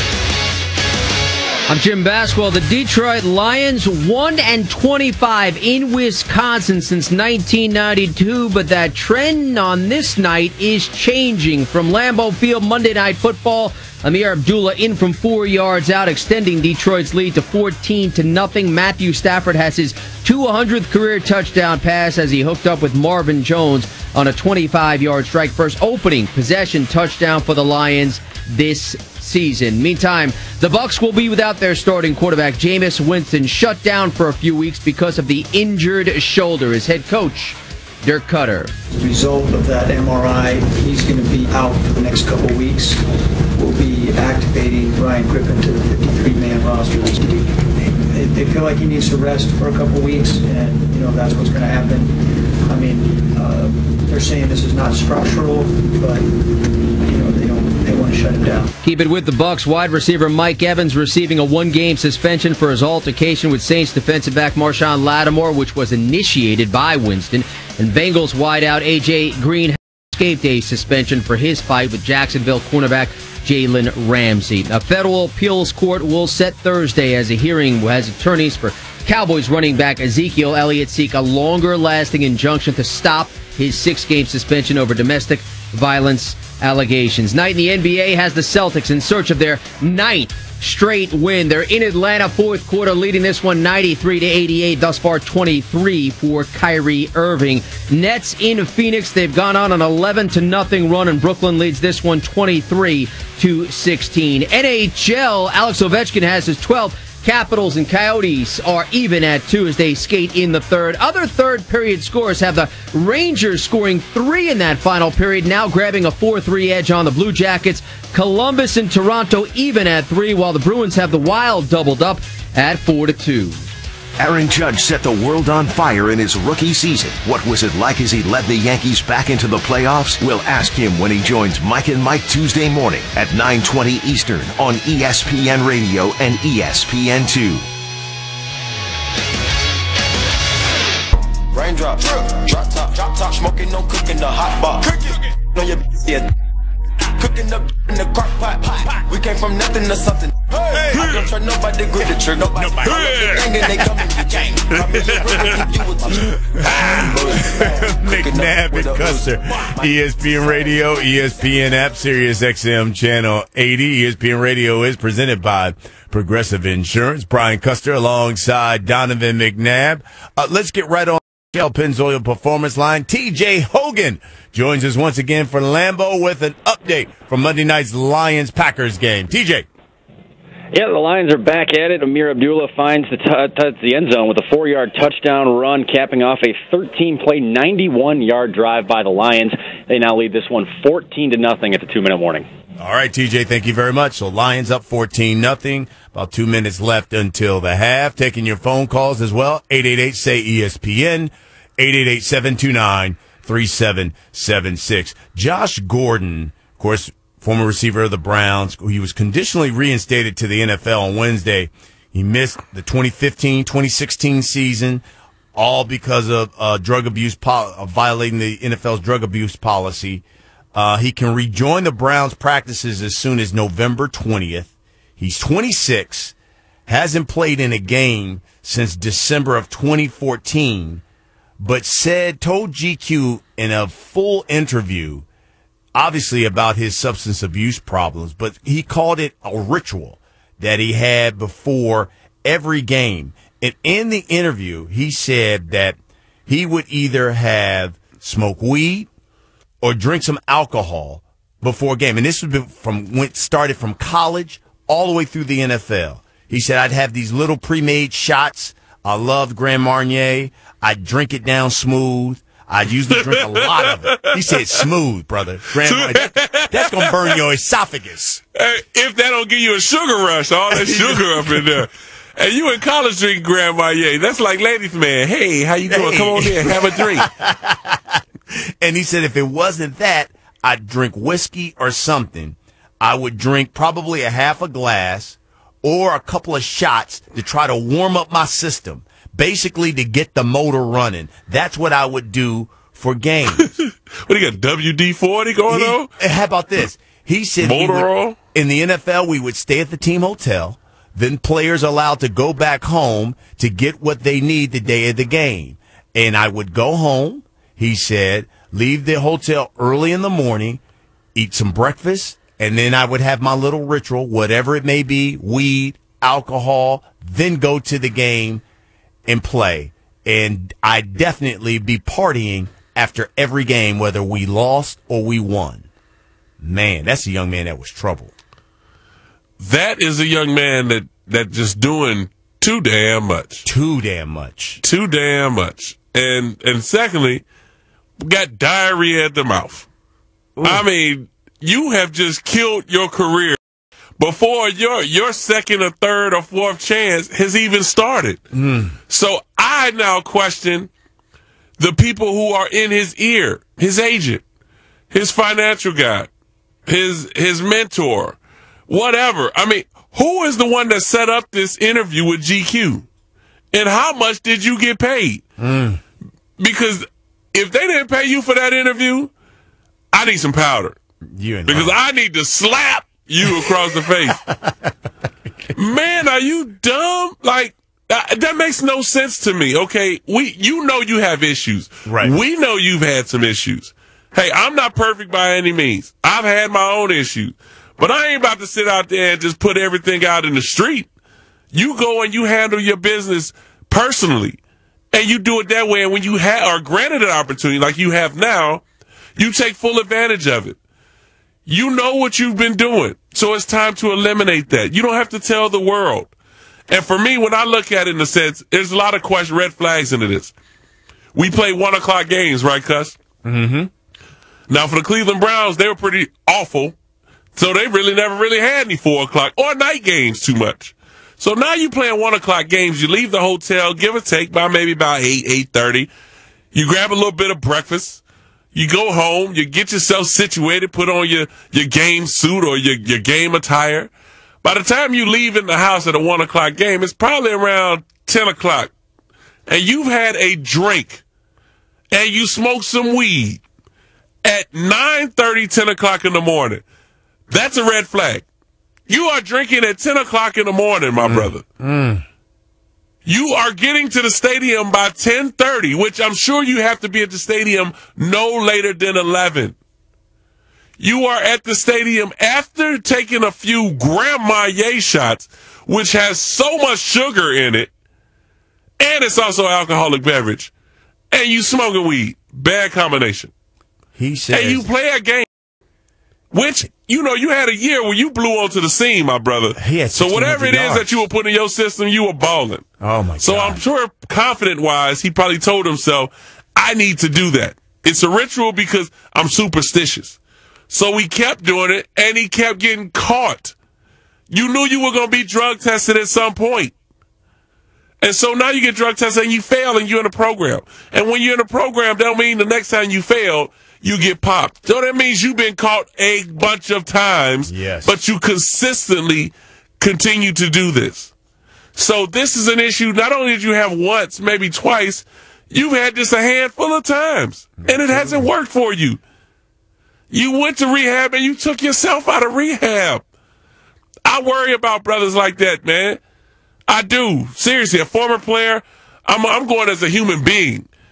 If this is the issues that you've had, please put them behind you and understand that it hasn't helped you, and it won't help you going forward. So just let's leave that behind and focus on, if you're at the hotel, eat at the hotel. If you go home, put your suit on, and go to the stadium. Lay off the weed and the drinks, man. Come on. Do you think this was part of his maturation process by just coming forward and just saying, you know what, I'm going to let it all out, and I'm going to let it out publicly? You don't need to let it out publicly. Because to be honest with you, these folks out here in the world, they don't want to hear that. That's just gasoline on the fire. Yeah. That gives them an opportunity. When you don't play well, they're going to always go back to that article. And they're going to always say, well, maybe he's been drinking. I mean, has he been smoking weed? Maybe he needs to go back to his ritual. That's a good point. You know what I mean? You don't want to bring light to the negative situation that got you to the position that you were in. Let's let people forget about that and focus on what you're doing now. Because everyone has a past. But then people focus on what you're doing now if it's something positive.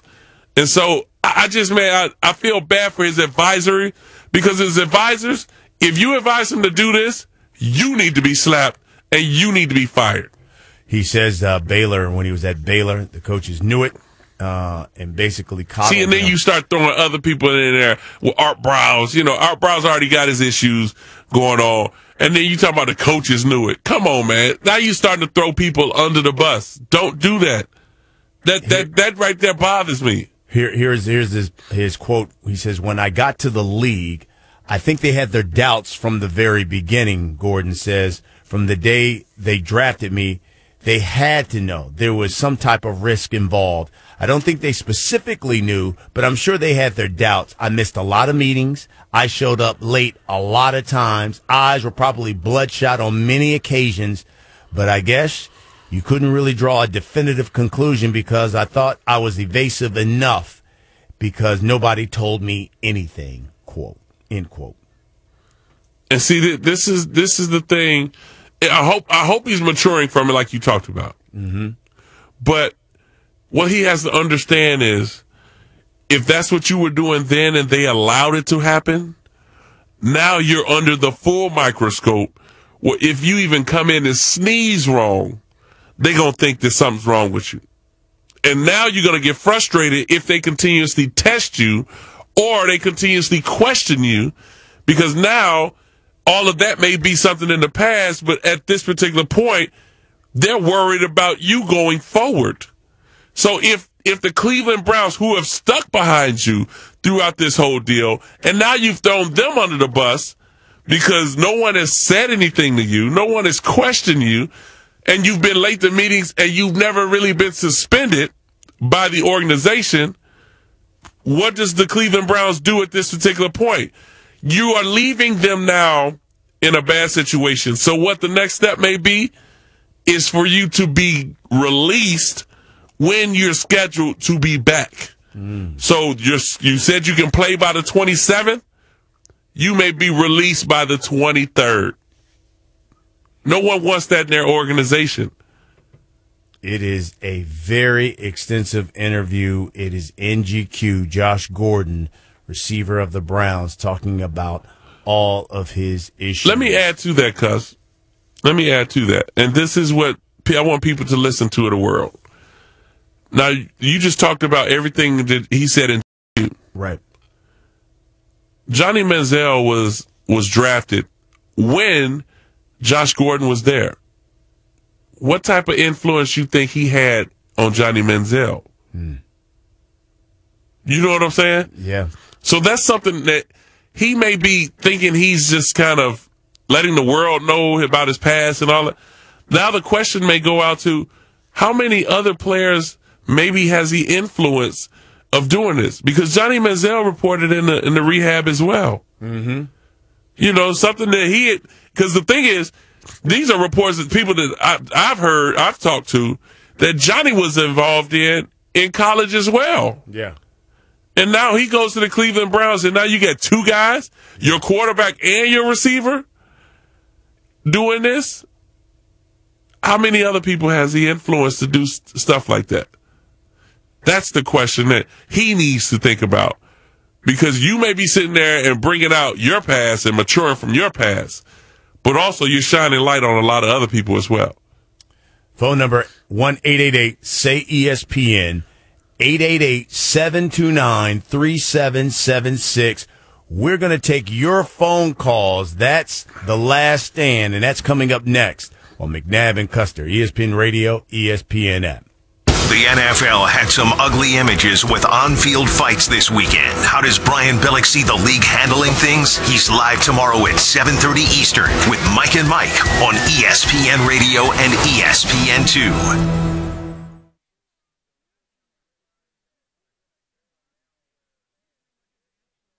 And now, a page from the diary of Flo. Dear Diary, I got the brush off again. I don't get it. Is there something wrong with the way I wave? Elbow, wrist.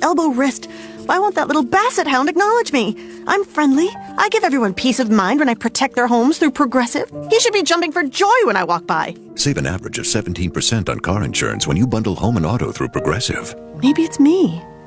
No, it's him. Progressive Casualty Insurance Company and affiliates. Discounts not available in all states or situations.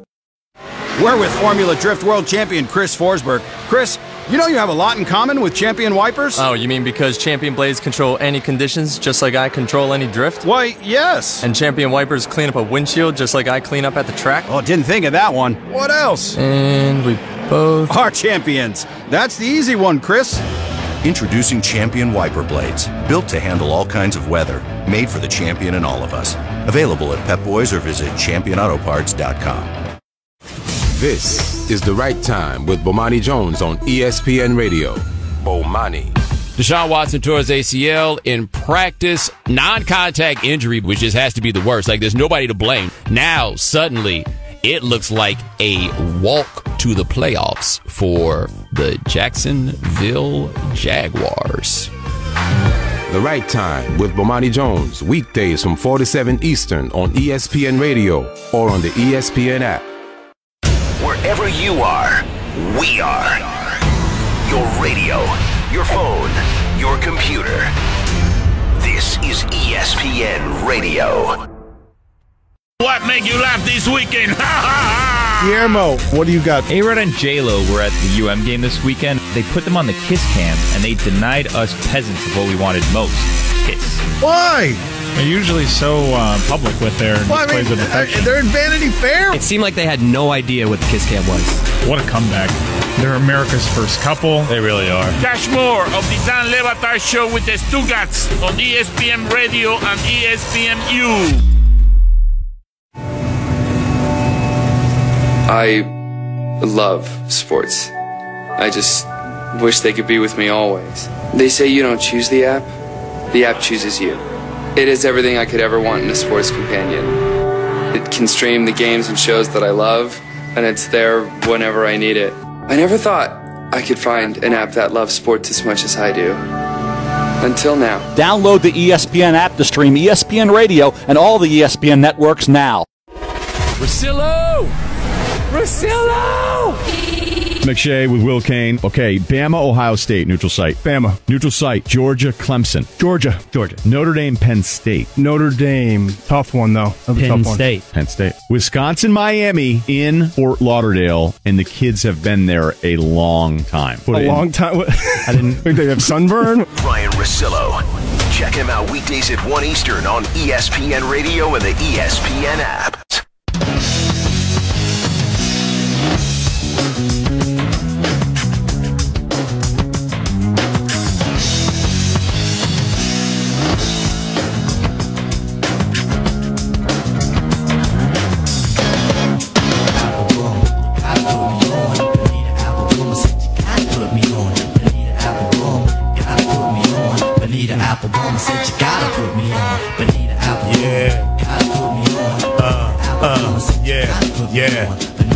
Final hour, final segment of McNabb and Custer here on ESPN Radio, ESPN app, Sirius XM Channel 80.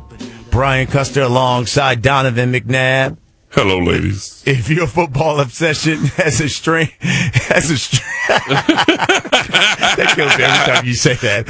Every time, and you do it all the time, and it kills me every time you do it. If your football obsession has strained a relationship, you need 1-800-Flowers.com for a limited time. 1-800-Flowers is offering up to 40% off of best-selling bouquets and gifts. Perfect for birthdays, anniversaries. All you got to do is go to 1-800-Flowers.com/ESPN. 888-729-3776. We're going to give you the final stand here, and we'll start off in Phoenix. Anthony, welcome to McNabb and Custer. This is Anthony, right? I'm talking? Yes. Go ahead. Oh, my God. Go. All right. Yeah. First and foremost, I'm from Phoenix, Arizona. I was originally born in South Philly. Mr. McNabb, you are one of my heroes. My question is, sir, what quarterback in a playoff contending team would have to get injured for somebody to give Colin Kaepernick the privilege to show what he actually can do? Oh, I guess. Great question. What? And I'm gonna have to see. I'm gonna have to say none of them. I don't think you see Colin Kaepernick this year. And I think for a lot of these teams, it's really starting to hit more with the owners because the bottom line is being in question here. The bottom line is being the bottom line is they're not getting paid anymore. Some of these sponsors are starting to step away, and bringing in Colin Kaepernick brings so much negative attention to your organization where it goes past winning football games now. It's still about getting butts in those seats. It's about these sponsors coming to the team and providing the money. And it's no longer about football. And that's the problem with the NFL at this particular point. It's now moved away from the game, which everyone wants to see the guys out there banging and catching touchdown passes and getting interceptions, to now the owners are truly focused in on if we're filling the seats in stadiums and how we're doing as far as money is concerned in the vendings. You know, that's a great point because what was the owner of Papa John's big sponsor of the NFL, tried to say it's the anthem protest that's made his business lose $70 million. And he blamed Roger Goodell where he could have put a stop to this last year. Who did that sound like? Right, absolutely. Sound like Jerry Jones, don't it? Yeah, absolutely. Jerry Jones got 49%, I heard. Pizza Hut. I don't like Papa John's. All right, let's go out to Wisconsin. Jim, you're on with McNabb and Custer. Hello, and thank you very much for the opportunity. Absolutely. I always like listening to McNabb's analysis on Sunday night or during the week when we are fortunate to listen to you. But anyway, here's my question. I'm a Steelers fan, but I'm just disgusted with the whole offense. And even the defense is most of the time in prevent mode, and it prevents you from winning. But what do you think? Thank you. A great question, man. I love when you say it's in prevent mode. Not prevent, but prevent mode, right. Which is true. I mean, the offense has been sputtering now. Give or take, Le'Veon Bell, when he's carrying the ball 30, 35 times, that means they're trying to establish the run, which you give Le'Veon Bell the ball 25 to 30 times, he's going to explode on a couple explosive plays for you. Now, Antonio Brown, he's leading the game in receptions, but Ben hasn't been consistent enough all throughout the season. And offensive line-wise, they haven't been consistent. So I understand exactly your worries on offense and defensively. They're one of the top defenses in the league right now, but that's all based on stats.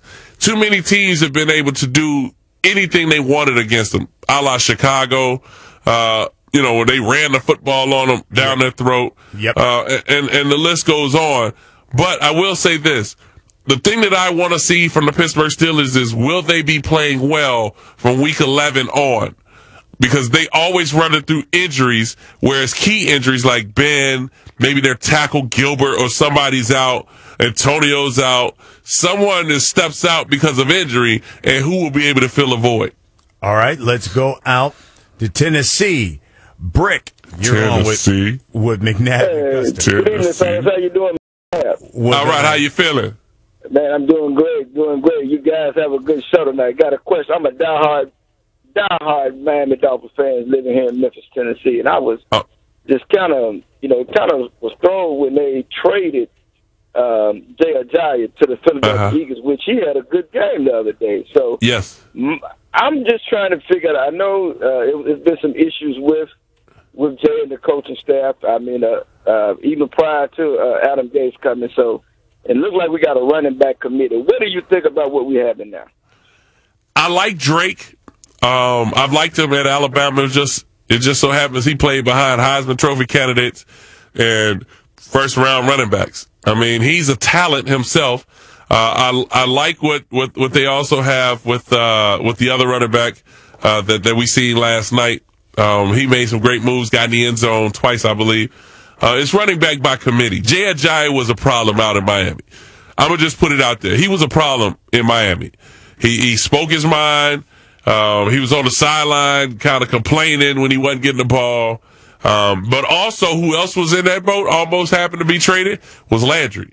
Landry expected to be traded because he was in that same boat as well. So for the Miami Dolphins, I think going forward offensively, they're going to have to continue to build. They're going to have to get them a new quarterback, get another offensive lineman, a running back, and add another receiver to the mix. And that's going to happen either free agency or draft. Your big problem, you got Jay Cutler as your quarterback. We're back next week, 7 p.m. Eastern here on ESPN Radio. Freddie and Fitz, our guys, they're up next. Thanks for listening to McNabb and Custer here on ESPN Radio. This is what I look for when we're talking about elite quarterback. He seems like he cares the most, and that's what you see with Carson Wentz. Feels good. Obviously, you feel like we have some momentum, and we're going to enjoy this, we're going to relax and kind of get away, and then come back ready to go. The Right Time with Bomani Jones. The Texans were in a position where it looked like they had a chance to go to the playoffs, and now they're looking terrible, and it's because of their quarterback. And so, you know, there is a guy who is available to make the team better at quarterback. Problem is, the gentleman's name is Colin Kaepernick, and as many of you may have heard, Bob McNair got himself into a little bit of a stink over something he said about inmates in prison, and there is this collusion grievance that is out there. And, oh, by the way, they're trying to get Bob McNair's phone stuff, and whoo, boy, imagine being Bob McNair right now. You need a quarterback. There is literally no argument left that there's any quarterback out there that is better than Colin Kaepernick. Oh, by the way, your team has also adjusted his offense to fit Deshaun Watson in such a way that it is very difficult for you to make the argument that Kaepernick does not fit what it is that you are doing. Can't hear all 3 hours of The Right Time? Check them out anytime on demand on the ESPN app. Oye, amigo, it is the Dan Le Batard Show on ESPN Radio. Verlander. Bellissimo. Stugotz gave more credit to someone who did not correct. play. That is correct. Yeah. That is what Stugotz does. Verlander should get the win, not Morton. Complete game shutout. Bellissimo. Yes, your Italian is terrible.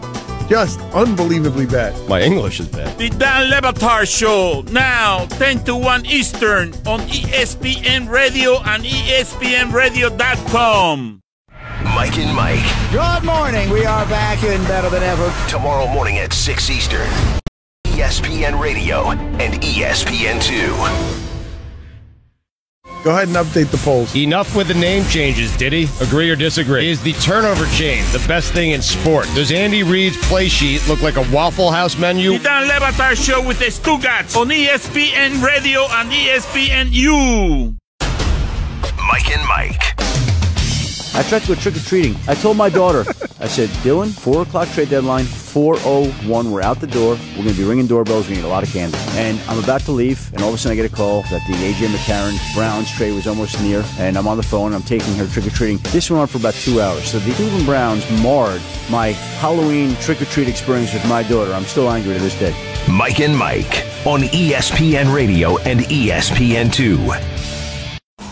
So in a year that many have blasted the SEC, saying it's down, it's not what it used to be, look what happened with the first college football playoff poll. Alabama, Georgia. Georgia 1, Bama 2, and some other SEC schools mentioned fairly prominently. But does it really change the narrative? Does it really change the image that this league is down? Listen, I cover the league day in, day out. It is down.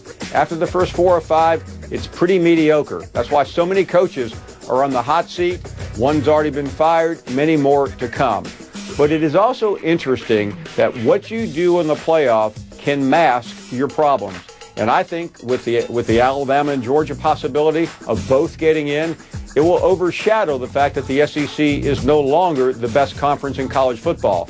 It will quiet it for a while. It won't end the debate forever. But for now, all that matters is what's going on at the top. And at the top, the SEC looks very, very good. And now, here's another Mike and Mike throwback. 'Twas the night before Christmas, when all through the house not a creature was stirring, not even a mouse. The stockings were hung by the chimney with care. According to my sources, St. Nicholas was listed as probable what soon would be there. Mike Ditka. The children nestle all snug in their beds, while visions of sugar plums dance in their heads. Dancing sugar plums. Come on, man, stop it. Happy Christmas to all, and to all a good night. Mike and Mike, presented by Amazon Music Unlimited. ESPN Radio Sports Center. Jim Basswell. They've reached the second half at Lambeau Field with the Detroit Lions hanging on to that 14-3 advantage on the Green Bay Packers. Matthew Stafford has his 200th career touchdown pass. It was a 25-yard hookup with Marvin Jones. He becomes the fourth youngest in league history to reach that milestone. Amir Abdullah also a 4-yard touchdown run. Meantime, from the NFL, Jameis Winston will be shut down a few weeks, so the Bucs won't have their starting quarterback. Instead, Ryan Fitzpatrick will get to start Sunday against his former team, the New York Jets. Keep it with the Bucs. Wideout Mike Evans receiving a one-game suspension for his altercation with Saints defensive back Marshawn Lattimore, initiated by Winston. Bengals receiver A.J. Green has escaped a suspension for his fight with Jacksonville cornerback Jalen Ramsey. The night in the NBA has the Boston Celtics. Don't forget, they began the season 0-2. They've now reeled off 9 straight wins. Kyrie Irving at 35 as the Celtics win in Atlanta 110-107. It's been a game of runs in the Valley of the Sun. The Nets went on a 0 run in the opening quarter. Phoenix a 14-1 run in the second quarter. Brooklyn leads this one 42-38. From the NHL, the Capitals, John Carlson's first of the season is an overtime winner as they top the Coyotes 3-2. Rangers scored 3 in the third, top the Blue Jackets 5-3. They've won 4 straight. Maple Leafs in a shootout over the Golden Knights 4-3. And the Bruins take the Wild. That's a 5-3 final. Aaron Judge set the world on fire in his rookie season. What was it like as he led the Yankees back into the playoffs? We'll ask him when he joins Mike and Mike Tuesday morning at 9:20 Eastern on ESPN Radio and ESPN2.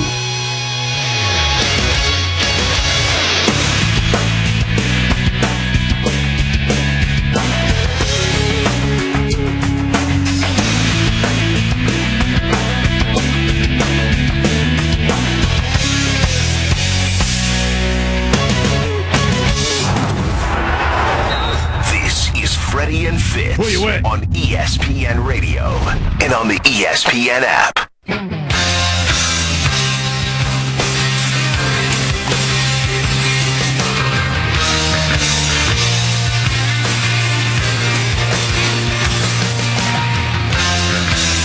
What is good, brothers and sisters? Thanks for joining us on Freddie and Fitz, presented by Progressive Insurance. Always glad to hear what you have to say, and you'll get plenty of chances to say it all night long. You can hit us on Twitter at the 1-800-FLOWERS Twitter feed. The show's handle at Freddie and Fitz. My handle at Coleman ESPN. And Ian's handle at Ian Fitz ESPN. And as far as I'm concerned, Ian, going into this Monday Night Football game, by the way, for those who don't know, Ian's brother, younger brother, is part of the special teams coaching staff with the Detroit Lions. So if you don't hear from him for about the next 45 minutes to 60 minutes, you're going to say, Freddie, where the hell is Ian? Ian's mind is preoccupied, freaking out, losing his mind, chewing up all his fingernails, whatever he's going to be doing, supporting his brother. Right now, the Lions lead at 14-3. They're about to attempt a 44-yard field goal. But outside of that, outside of the familiar stuff going on with you and your brother, to me, the Lions have no reason to not win this game. We know they have to win this game. And as far as I'm concerned, they don't win this game. No excuses. Not one from me. And that's good. The field goal's good, 44 yards from Matt Prater. I know he's not saying that's good what I'm saying. I know he's saying what's good that his brother's team is now 17-3 in the third quarter. Hey, man, blocked field goal tonight. You know, making a field goal. We should have had a 55-yarder there that hit the crossbar into the wind with Matt Prater. So as young Devin says, it takes special people to play special teams. Special teams for special people. Exactly right. And Freddie, I owe you a thank you. Last week we had some family health issues and a couple of ER visits. So thanks for covering for me last week. My pleasure. Brother, hang in there, my man. Hang in there. Everyone's doing better now. But it's always pins and needles. But hey, it's life is good now. Life is good. So. When it comes to this game, you're right. I mean, Little Bro, his squad needs a win tonight. They could easily, and I mean easily, be 6-1. Instead, they're sitting here 3-4, and that is the remarkable difference in the National Football League. Because you could go down like your New York Jets right now. I know, sitting there at 4-5. Yep, they could easily be forget 5-4. Go to 6 wins if you have 2 to 3 plays that either you make or the other team makes on you during a game. And that is the difference in a lot of teams in the National Football League. And right now the Lions are one of those examples where they could easily be 6-1. They aren't. You go to the controversial call the last time we were sitting here, and I was slightly distracted at Monday Night Football against the Atlanta Falcons.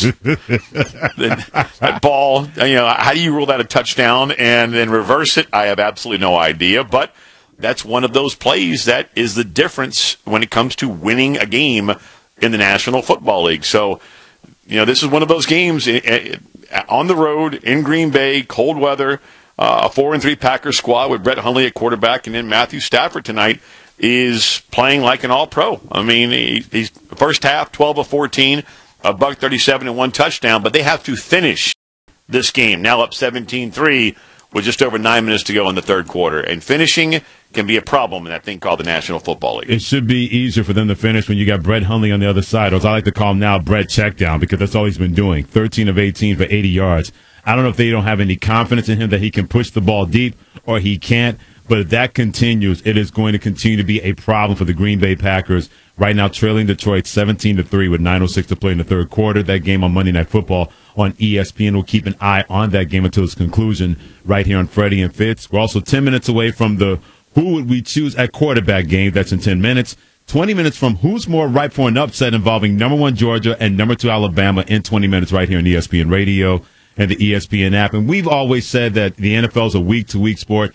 I started to say, Ian, that it's now a minute-to-minute, play-to-play sport. And I'm not just talking about the games. I'm talking even in practice. Not games, but practice. And we've seen that magnified once again where teams we thought were going to stink, and they don't stink, and teams we thought were going to be good that are not even close to being any good. I mean, for example, I think the one thing we can say we know, there's no doubt that the Philadelphia Eagles are a good football team. I don't know if they're the best in the NFL, Ian, but the way they can get after it on defense, they can make plays on that side with their blitz techniques, and Fletcher Cox should get more consideration for Defensive Player of the Year in the NFL. He's been that good in the middle of the defensive line. But Carson Wentz and that offense, and then you give them Jay Ajayi from the Miami Dolphins, adding to that running game, there's no doubt the Eagles are definitely they've earned their record being an 8-1 team in the NFL. I think they are the best team in the NFL right now, Freddie. And for people who may just be tuning in to us, Freddie and I used to do power rankings after week 4, and we said to hell with it because we still this was just one of those years we had no idea after week 4 who was good, who wasn't. And you and I threw our hands up like, man, let's just watch it week to week and see, and we'll check back at the midway point. Well, here we are at the midway point. So what have we learned in the NFL? And now we finally, I think, Freddie, have learned a few things. To your point about Philadelphia, I think they are the best team in the National Football League right now. No Jason Peters, and they handle up on Von Miller and company like that? I know. I never dreamed I would see that. So 7-game win streak right now. I think the Eagles are number 1. New England is New England, having won 4 straight. As long as 12 is there and Hoodie, they're going to be New England. The Rams, I am now beginning to believe in the L.A. Rams. And remember, I was on Gough Island, and then I started to swim off of Gough Island. And then Louis Riddick pulled you back on Gough Island. When you tried to punk out, you tried to be the Gilligan to his Skipper or the Tom Hanks to his Wilson and leave him. That's what you tried to do. He is the Skipper, and I was Gilligan. That was the perfect example because he and I, after last year, were the only two still left on Gough Island. Right. And, man, week 1, I'm kind of dipping my toes in the water going, can I make it? Can I swim off this thing? Will I survive? And Riddick, when do we have him on? After week 3? Week 2. No, after week 2. It was that early. Grabbed me by the collar, right? Horse collared me back on the island. And I believed again. And Gough he has been phenomenal. We knew that defense could play, but this team on the road is a heck of a lot better than they are at home. Yeah, 4-0 on the road. 4-0, yep. 2-2 at home, and they're riding a 3-game win streak. Freddie, I believe another thing we've learned is that the Rams are for real. New Orleans is for real. Start out 0-2, and people are this was a legit conversation going on many networks and many shows and many platforms. Do you get rid of Drew Brees? That was a conversation. It was. And now, 6-game win streak. Lattimore's locking down one side of the field at DB. And the New Orleans Saints are for real, man. And then Pittsburgh has a stranglehold on the AFC North again.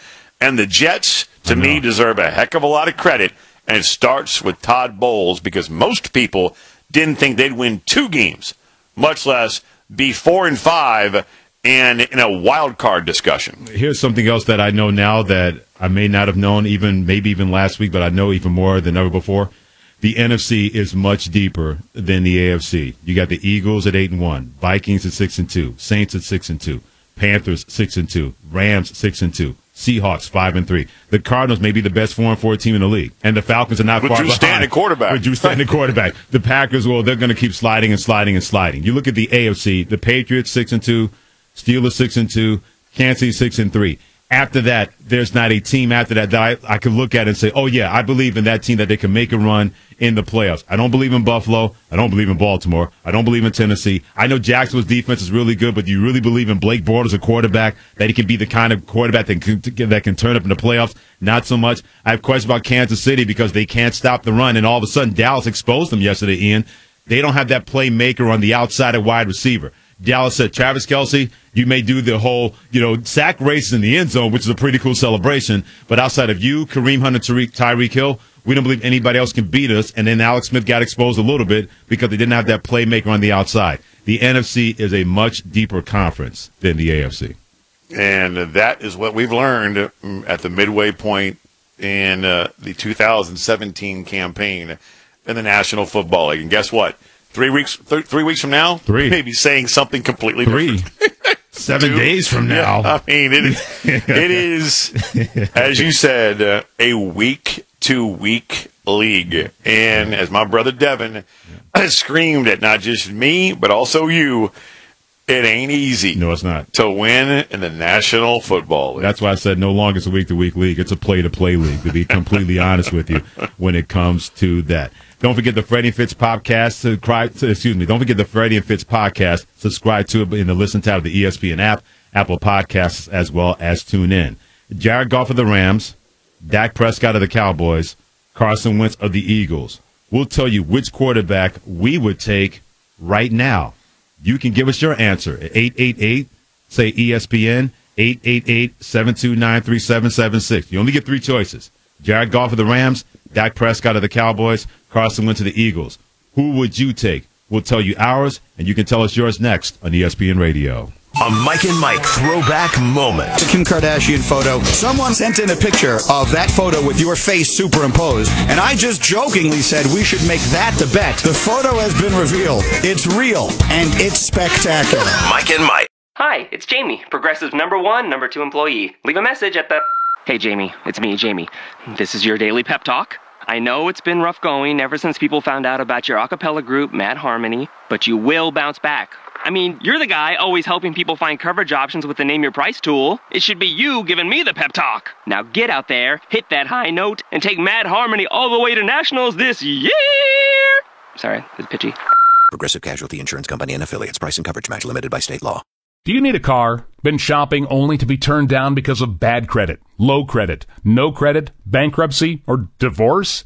Guess what? Today's your lucky day, because now you can buy a car, truck, or SUV, just about any vehicle. It's true. Bad credit doesn't matter. No credit doesn't matter. Bankruptcy or divorce, it just doesn't matter. As a matter of fact, your job is your ticket to your new vehicle. We're Auto Credit Express, and we've helped thousands of people just like you. Antonio H. told us, great got me connected, and the day I went in, I drove off in the car I wanted. 100% worth your time. Need a car? Get started now and drive off as early as today. Just go to oneignoremyscore.com right now. That's www.1ignoremyscore.com. Auto financing the easy way. Oneignoremyscore.com. Get started today. Auto financing the easy way. The Right Time with Bomani Jones. We take for granted far too much how much playing around guys do with things other than their brain, right? So our argument is, hey, your brain, you only get one of those brains. You can't be getting scrambled around because you see all the horrible things that happen to people when their brains are being damaged. All that is absolutely correct. But horrible things also happen to people when their other body parts wind up being damaged. And part of the difficulty that you're going to have very often with guys trying to reconcile this stuff is this. The thing about a concussion is you can play with it.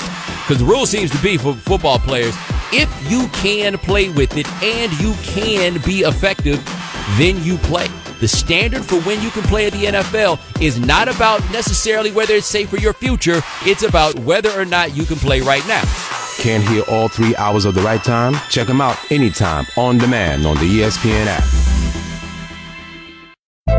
The Ryan Russillo Show. Say the Pats found a way to make this whole cap thing work out with Brady and Garoppolo under contract. Don't you still want to play? Isn't that the whole point of being a pro athlete? Like, you're going to wait around 6 years. But you want in a good situation. But say it's 2 more. That means Garoppolo doesn't play for 6 when he's going to get paid the same amount, if not even more, to go somewhere else and actually play the game that you got drafted into. The Ryan Russillo Show. Weekdays at 1 Eastern on ESPN Radio and on the ESPN app. See, very intrigued by the Dan Le Batard Show on ESPN Radio. Were the Roaring 20s filled with more buttons on the suits than Stephen A. Smith? That's how you proved you were roaring. More buttons, more affluence. Is that right? Yeah. Accoutrements. Buttons on the vest, buttons on the jacket. Showing people I got buttons on buttons. The Dan Le Batard Show, now 10 to 1 Eastern on ESPN Radio and ESPNRadio.com. Mike and Mike. Tomorrow morning at 6 Eastern on ESPN Radio and ESPN2. Reaper, you're not allowed to talk! The Dan Le Batard Show with the Stugats. Halloween! Kids in costumes going door to door collecting candy. Anybody can spend $200 by a professionally made get-up and strut around showing up everybody else. Those are the rich kids who get a sweaty palm full of loose candy corn from me. I'm Greg Cody, and that's how it was back in my day. Dash more of the Dan Le Batard Show with the Stugats on ESPN Radio and ESPNU. Out.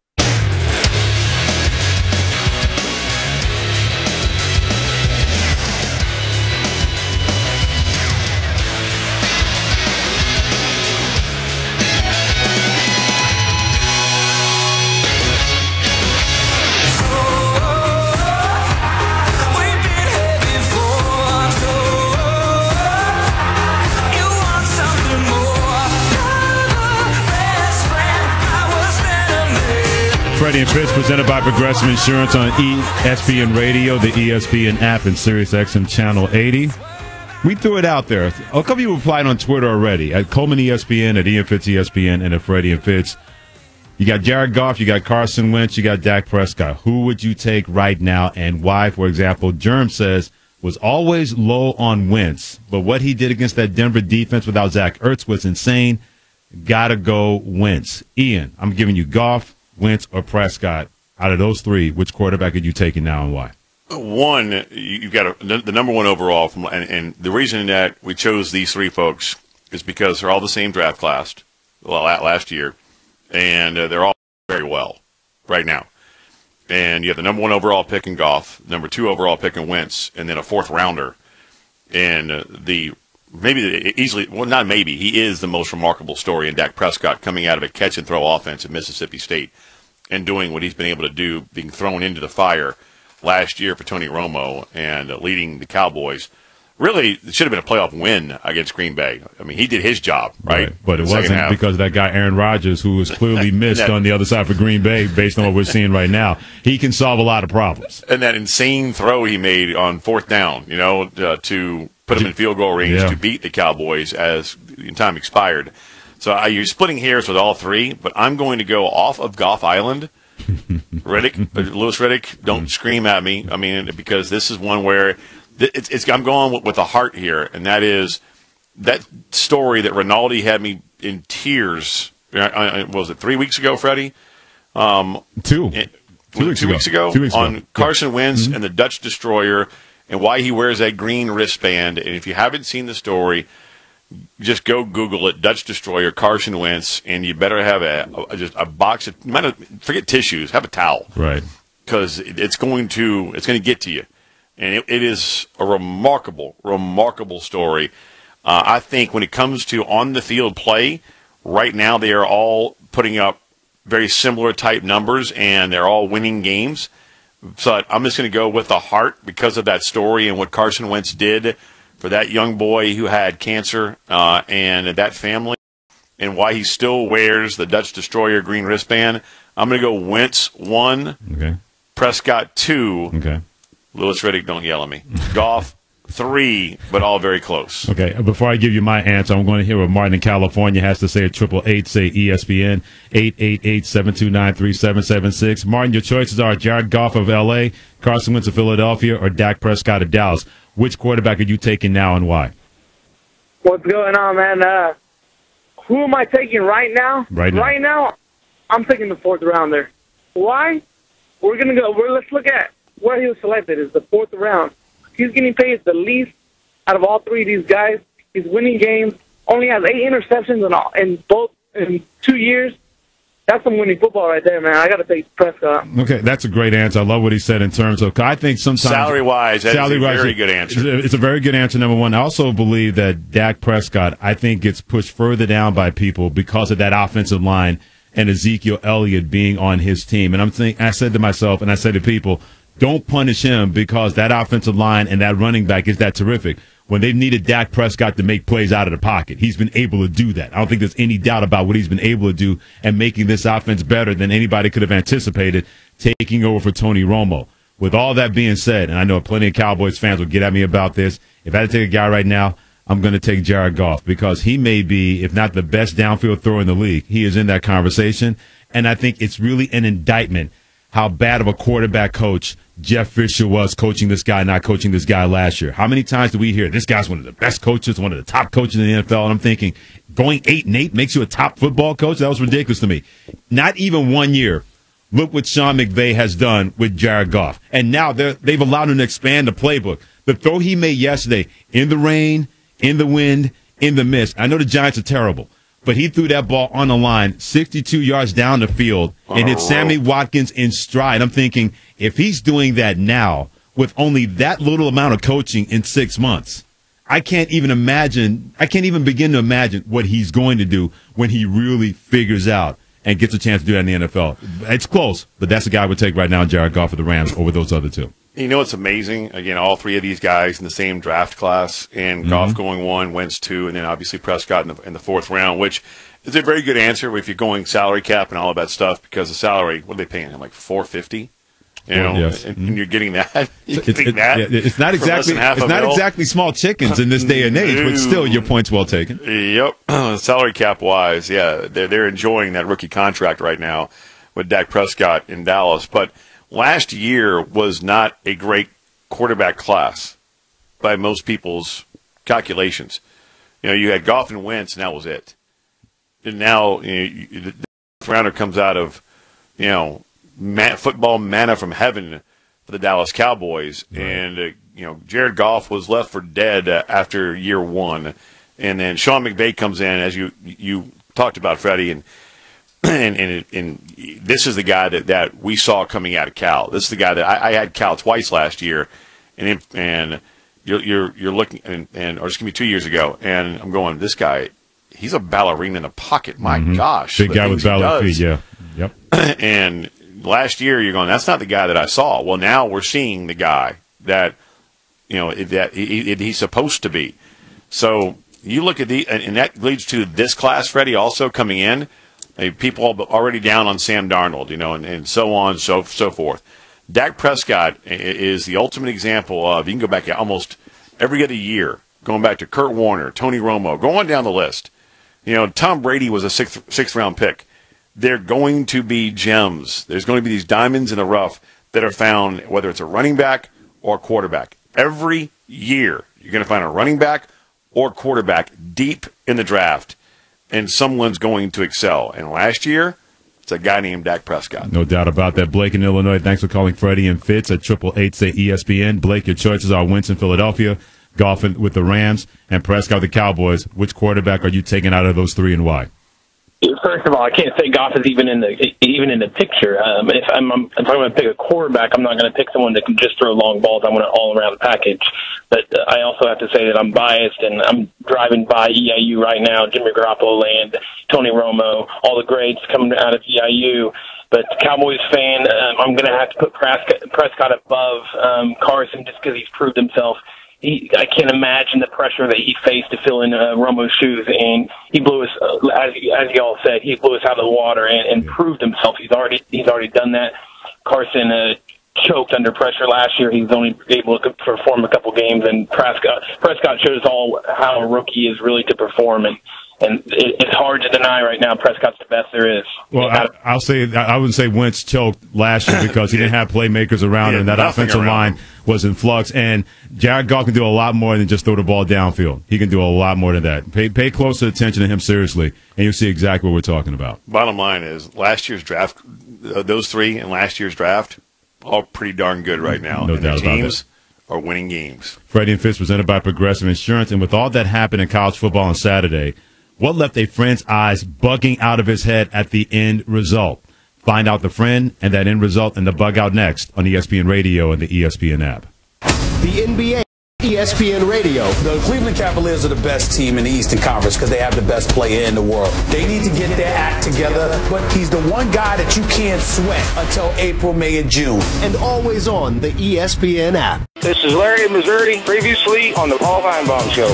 And Buddy Martin joins us. 10 coaching changes at Florida. And by the way, all but 2 of them are over offense, it seems like. This is how I think they could go and kind of how I think they would go. Without question, moving to the top slide, Scott Frost. I've read too many things about him that really impressed me, especially his fun. If you notice, Scott Strickland emphasized the word fun in the press conference. This guy knows how to have fun with his players. They'll like him, respect him. Plus, he's got a remarkable resume of people he's played for. Check this out. How's his name?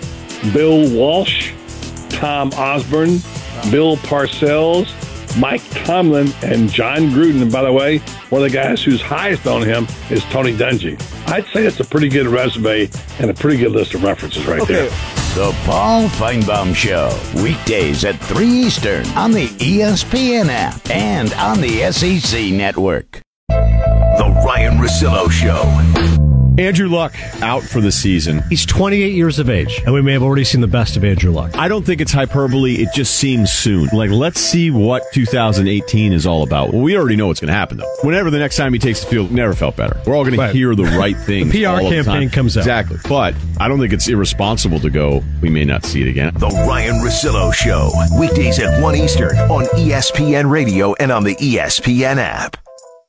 Keep it locked to the Dan Le Batard Show on ESPN Radio. If you squeeze Dan's nipples, would eggnog come out? 74% of the audience said yes. Wow, that's low. I thought for sure that was going to be a 95 or 96%. Tequila. What is up with you 24% out there or whatever They're it is? thinking tequila. That's what I was thinking. Right. Yeah. The Dan Le Batard Show, now 10 to 1 Eastern on ESPN Radio and ESPNRadio.com.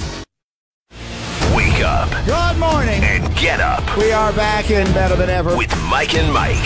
Tomorrow morning at 6 Eastern on ESPN Radio and ESPN2. Dan Le Batard. Does Trey Wingo sound like a 3-count chicken wing appetizer dish at a Mexican restaurant run by white people? The Dan Le Batard Show with the Stugats on ESPN Radio and ESPNU. Mike and Mike.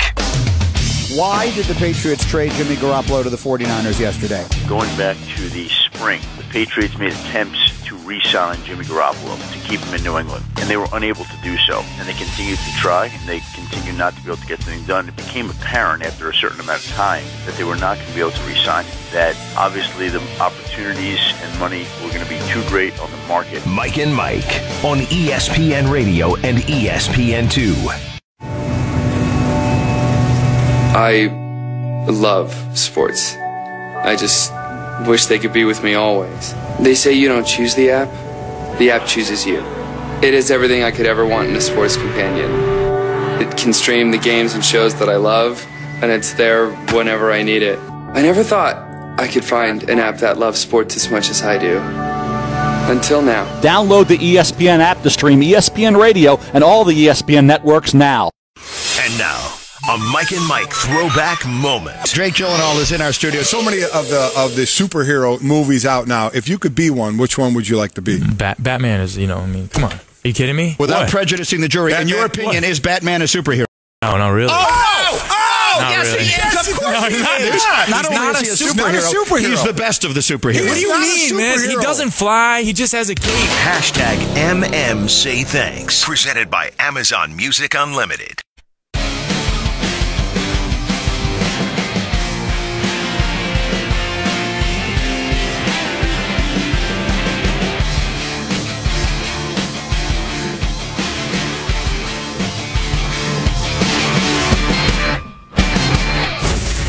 ESPN Radio Sports Center. I'm Jim Bass. Well, they are through three quarters at Lambeau Field in a game on ESPN. Detroit Lions knocking at the door, up 17-3 on the Packers. Matthew Stafford has his 200th career touchdown pass, a 25-yarder to Marvin Jones. Amir Abdullah, a 4-yard touchdown. And again, they are near the goal line looking to add to that 14-point advantage. Clearly, Aaron Rodgers' absence colossal to the Green Bay offense, which has sputtered the last 2 weeks with Brett Hundley under center. Now, Bucs will be without their starting quarterback, Jameis Winston. He'll be shut down a few weeks because of an injured shoulder.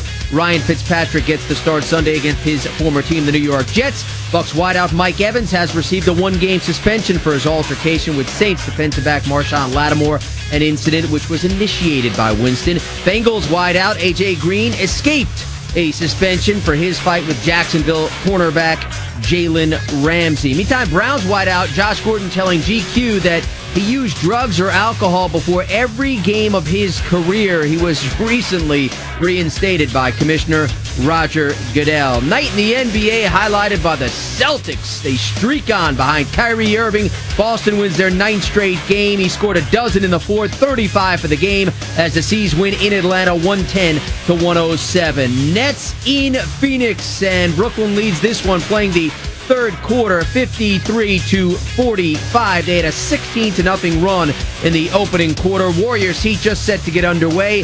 Night in the NHL had the Rangers scoring 4 third-period goals, getting their 4th straight win as they top the Blue Jackets 5-3. In a shootout, the Maple Leafs best the Golden Knights of Las Vegas 4-3. Kazim Kadri had 2 goals. Bruins skate by the Wild 5-3. Alex Ovechkin scored his 12th, but John Carlson's first of the season is the overtime game winners. The Caps shaved the Coyotes 3-2.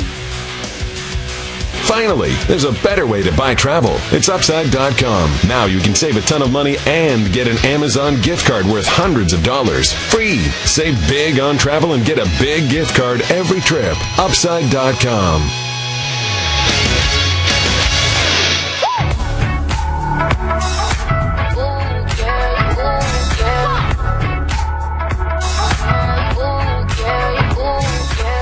Thanks for joining Freddie and Fitz on ESPN Radio, the ESPN app, and SiriusXM Channel 80, presented by Progressive Insurance. We always love our Monday chats with our man Cole Kulik when it comes to college football. Catch him on the sidelines for the SEC Network, and he also is the host of his own radio show, morning radio show, on 7:30 to Ump in Huntsville, Alabama. He is here thanks to Shell Pinto Performance Line. Cole, Ian and I said this last week, that Saturday was going to be the start of the second season, meaning the playoff season. Which game really left your eyes going, wow, bugging out when you saw the end result? Probably Ohio State. And I understand the Kinnick's a tough place to play, and that's a different style team, so you kind of get that contrast in style ball game, a physical, methodical, grinded-out style football team with Iowa. And Ohio State, obviously, a more athletic team, a more edgy team. I don't want to say softer team because I think they got guys that can bring it when they need to, but it's not necessarily how they make a living. But to see the way that happened, probably a huge surprise to me. As far as one that's not really a part of the college football playoff, I think it would have to be what Missouri did to Florida. And not that Missouri beat Florida. They were favored to win the game. We knew that Florida had some struggles, but to do exactly what they did to Florida, to dominate in basically every facet of the game the way that they did, and see some guys on Florida's team that didn't really appear to be giving the proper effort on multiple occasions, that was disappointing. I didn't think that thing could be that bad that fast. And apparently it is. This is the Missouri team that we all thought was going to struggle after week 4 or 5 to win 2 or 3 games. And now all of a sudden they're putting Florida in their place like this. A pretty big surprise to me. And to your previous point, Iowa did something against an Urban Meyer coach team as has never been done before. Bowling Green, Utah, Florida, Ohio State. No team has ever hung 55 on Urban Meyer before. So that was an elimination Saturday, in my opinion, for Penn State, Ohio State, and the Pokes of Oklahoma State. But you look at Ohio State coming in this weekend in a game that I'll have on ESPN Radio with Bill Rosinski and David Norrie against a very blue-collar, tough Michigan State team. How does Ohio State rebound against a gritty squad coming in like Sparty? Yeah, the unfortunate part of that for Ohio State, Ian, is you get the same contrast and style game for the most part. I mean, you get a team that's looking to hit you in the mouth and a team that wants to out-physical you and that's going to bring their lunch every day in Michigan State against now, if you're Ohio State, you had that letdown. And you got to do some soul searching. And this is where it's most difficult for teams like Ohio State, like Florida State, like Alabama, like Clemson, that have these early departures to the NFL every year, and they're selling the NFL to all their recruits.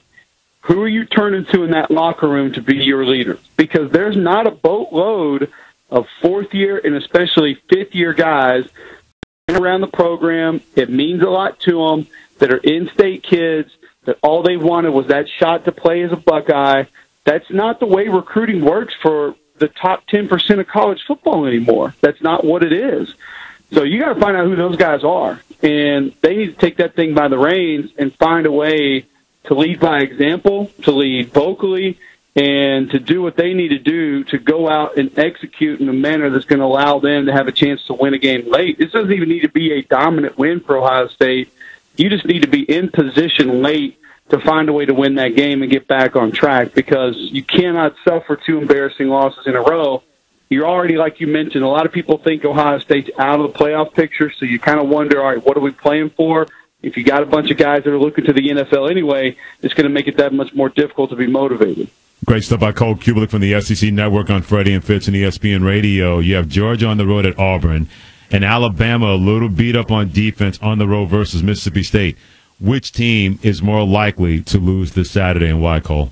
Probably Georgia, just because I think Auburn's a better football team right now. But I think it's probably close. I mean, if you're talking about pulling an upset, it's pretty close. And I'll tell you the reasons for both. The reasons that I'm not more confident in Auburn than I am Mississippi State is I don't have the consistent confidence that Auburn can continue to lay out a blueprint for success offensively on a weekly basis. There's been too many peaks and valleys with the Auburn offensive game plan and execution for me to just think that not only are they going to come out and execute at a high level again, but they're going to implement some things, alter some things to give them even a better chance to be successful against a very good Georgia defense. Now, it's not to say that the opportunities won't be there. This is Georgia defense that'll let you over the top. They did it against Missouri.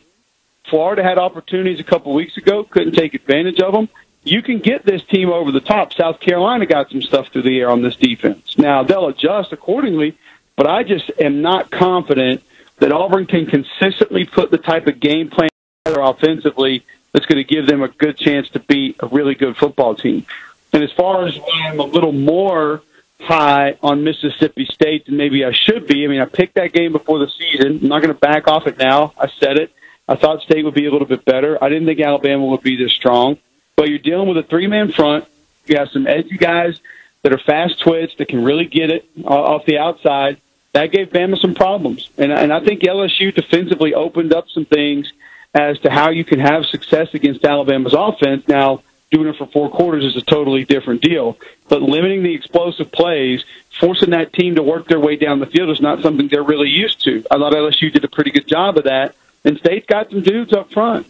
And I think offensively, you have the recipe for what you need to find a way to be successful against Alabama.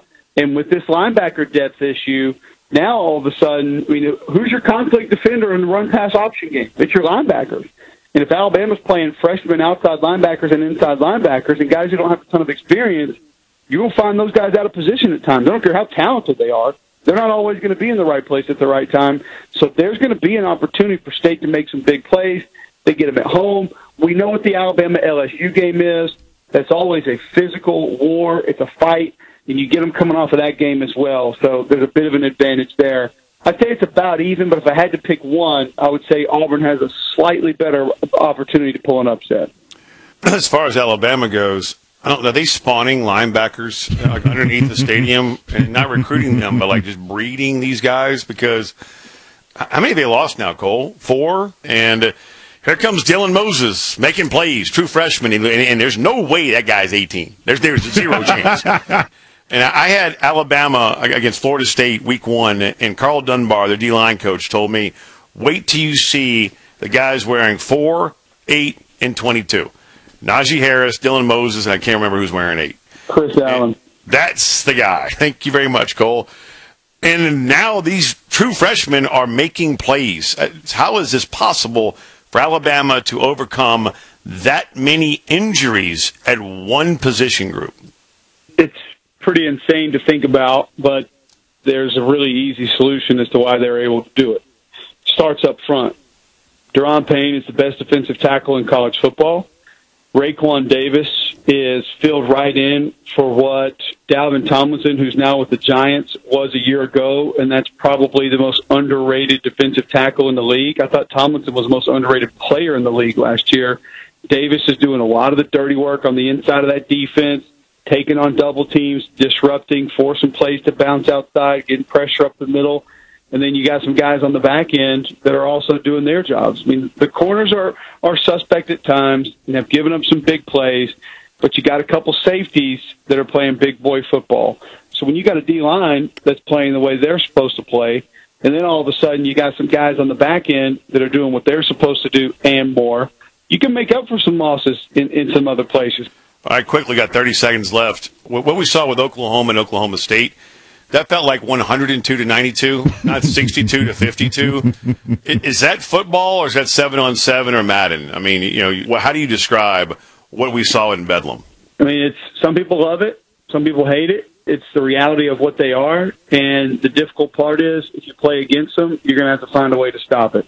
You might be able to score 2, but they're going to challenge you to be able to score with them, and not a lot of teams can. So, do you love it or do you hate it, though? I don't really care either way, but if I had my preference, I don't want that. I think more can go wrong when you get against a good defense than can go right in that opportunity, and they went against a bad defense. So we can pretend like Oklahoma State's had a pretty good defense all year, but their offensive line's suspect, and they just don't have a good defense. So the reality is you can play that game in that conference for a long time, but then you're going to get into the playoff, and somebody's going to be able to hit you in the mouth, and somebody's going to be able to cover some of your dudes, and some of your guys are going to be able to rush the passer, and things change quickly. We always have an outstanding time every Monday talking college football. I'm at Cole Kublik from the SEC Network. Follow him on Twitter at Cole Kublik. He joined us on Freddie and Fitz. Cole, always a pleasure, my friend. We'll talk to you in 7 days. Thank you.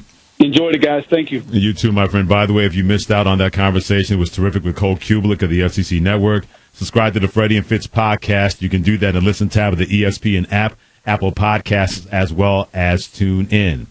What was up with all the NFL Fight Club action on Sunday, especially one was started by Jameis Winston of Tampa Bay? That's next on ESPN Radio and the ESPN app. The NFL. I wouldn't say that they quit on McAdoo. I think they kind of tuned him out. The difference is the way that you continue to get paid in this game is by you making plays. ESPN Radio. Hi, it's Jamie, Progressive's Employee of the Month, 2 months in a row. Leave a message at the... Hi, Jamie. It's me, Jamie. I just had a new idea for our song about the Name Your Price tool.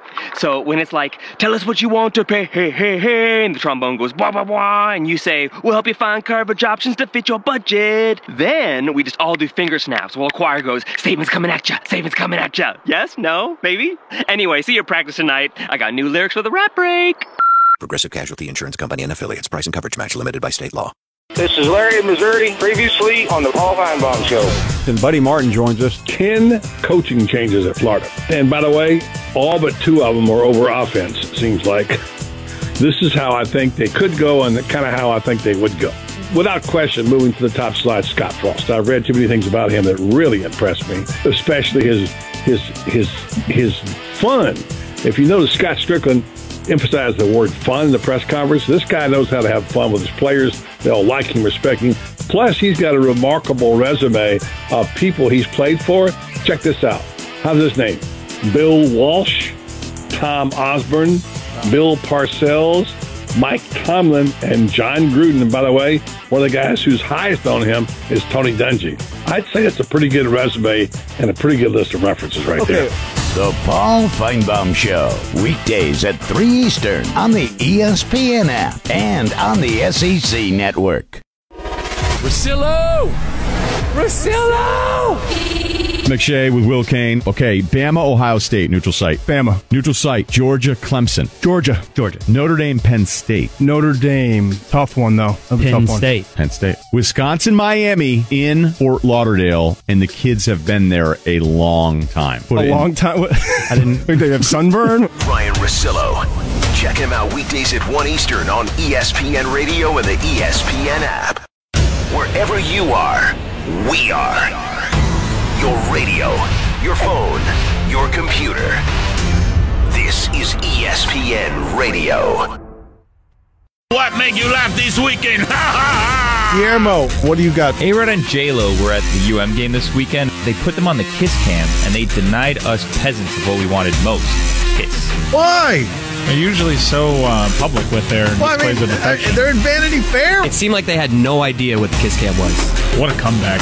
They're America's first couple. They really are. Catch more of the Dan Le Batard Show with the Stugats on ESPN Radio and ESPNU. Mike and Mike.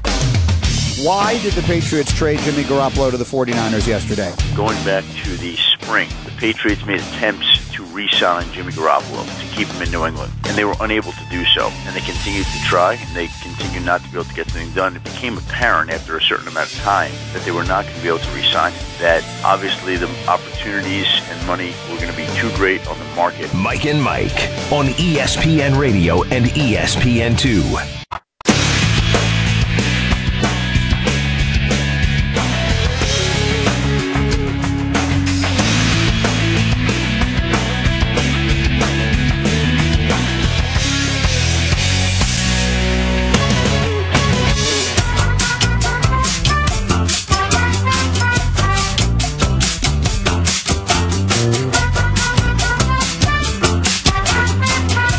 Freddie and Fitz on ESPN Radio and the ESPN app presented by Upside.com.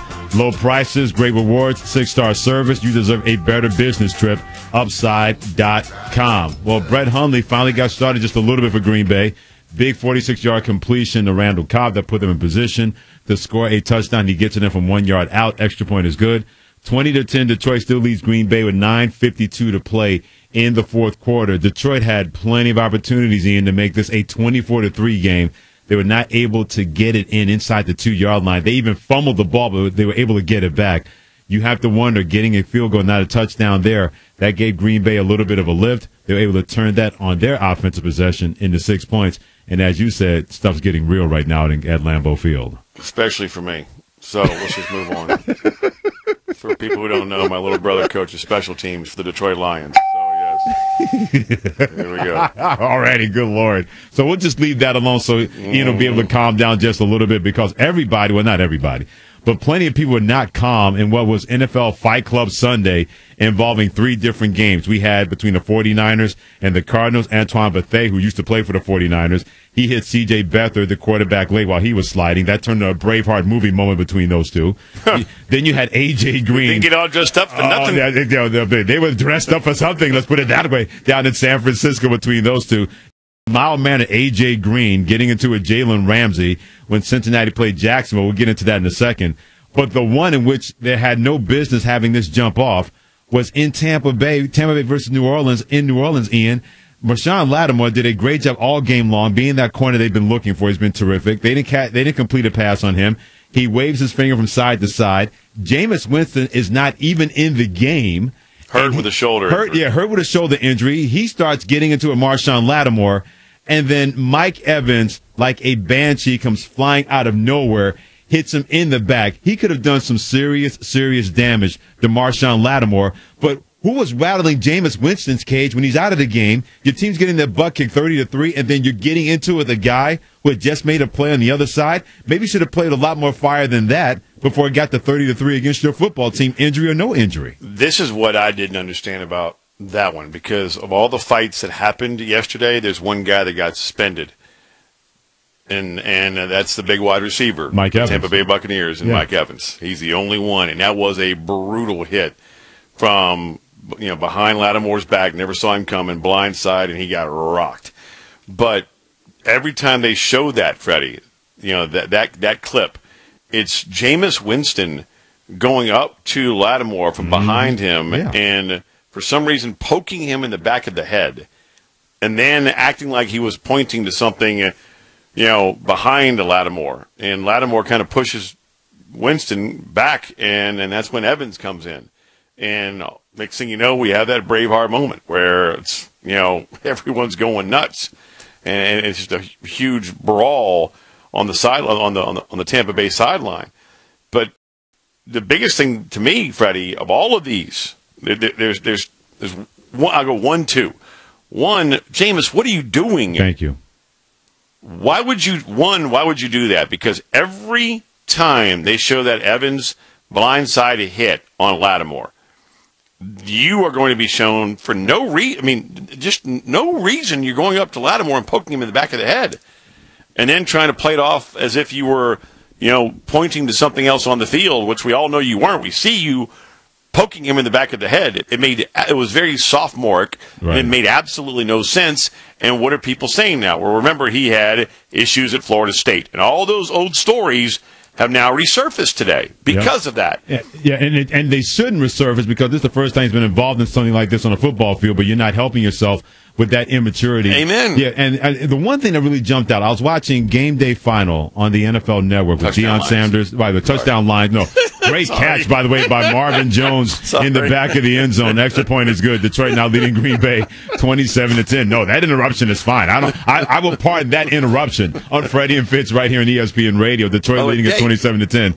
Little bro needs to shave that beard down, though. They just showed him on TV, man, and he looks like...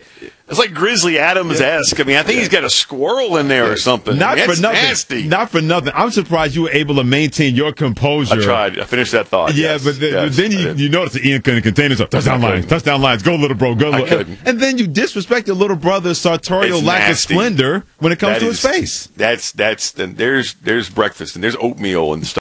Thing. It's nasty looking. All right, back to our regularly scheduled program. Right, part of NFL Fight Club on Sunday. And you're exactly right, because the first thing when that happened, you knew people were going to say, oh, there's Jameis Winston being immature again. It's the first time he's really done that in his NFL career that has not lasted 3 years. But watching Game Day Final on the NFL Network, Deion Sanders was defending Jameis Winston, saying, you don't know what was said on the football field. And I get it. Both of them with the Florida State. I understand it. One won a Heisman Trophy, one was a top 5 draft pick on the defensive side.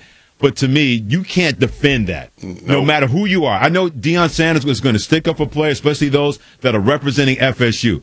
But you can't defend. I don't care what was said on the field. There was no excuse for what Jameis Winston did, and then Mike Evans defending his quarterback. That was their baseline, Ian, saying, well, you got to defend your quarterback. If your quarterback had been minding his own business and taking care of his shoulder on the sidelines, you don't have to worry about somebody defending him or defending his honor, sticking up for the quarterback that Mike Evans was doing, but did it in the wrong way. And now Winston is shut down for a minimum of 2 weeks with that injury to his throwing shoulder. So he's shut down, and that was, again, sophomoric for what he did to Lattimore, who, by the way, is one heck of a player and has changed that Saints defense and is a big part of why they're on a 6-game win streak right now, and now leading that very difficult, well, what we thought was going to be a difficult division with a 6-2 record. The other one, Freddie, that I just didn't get was A.J. Green. I know. You're a wide receiver, and you're going closed fist punching a guy with a helmet on. You could break your hand. I don't know what Jalen Ramsey did to get in your head, man. And A.J. Green is a vet. That one it was a close second to Jameis Winston, because one, A.J. Green knows better, and to allow a guy to get in his head, and two, You're going to go and swing closed fist, not once, not twice, but 3 times I know. At a guy with a helmet on? Now, that was a hell of a chokehold he put on him.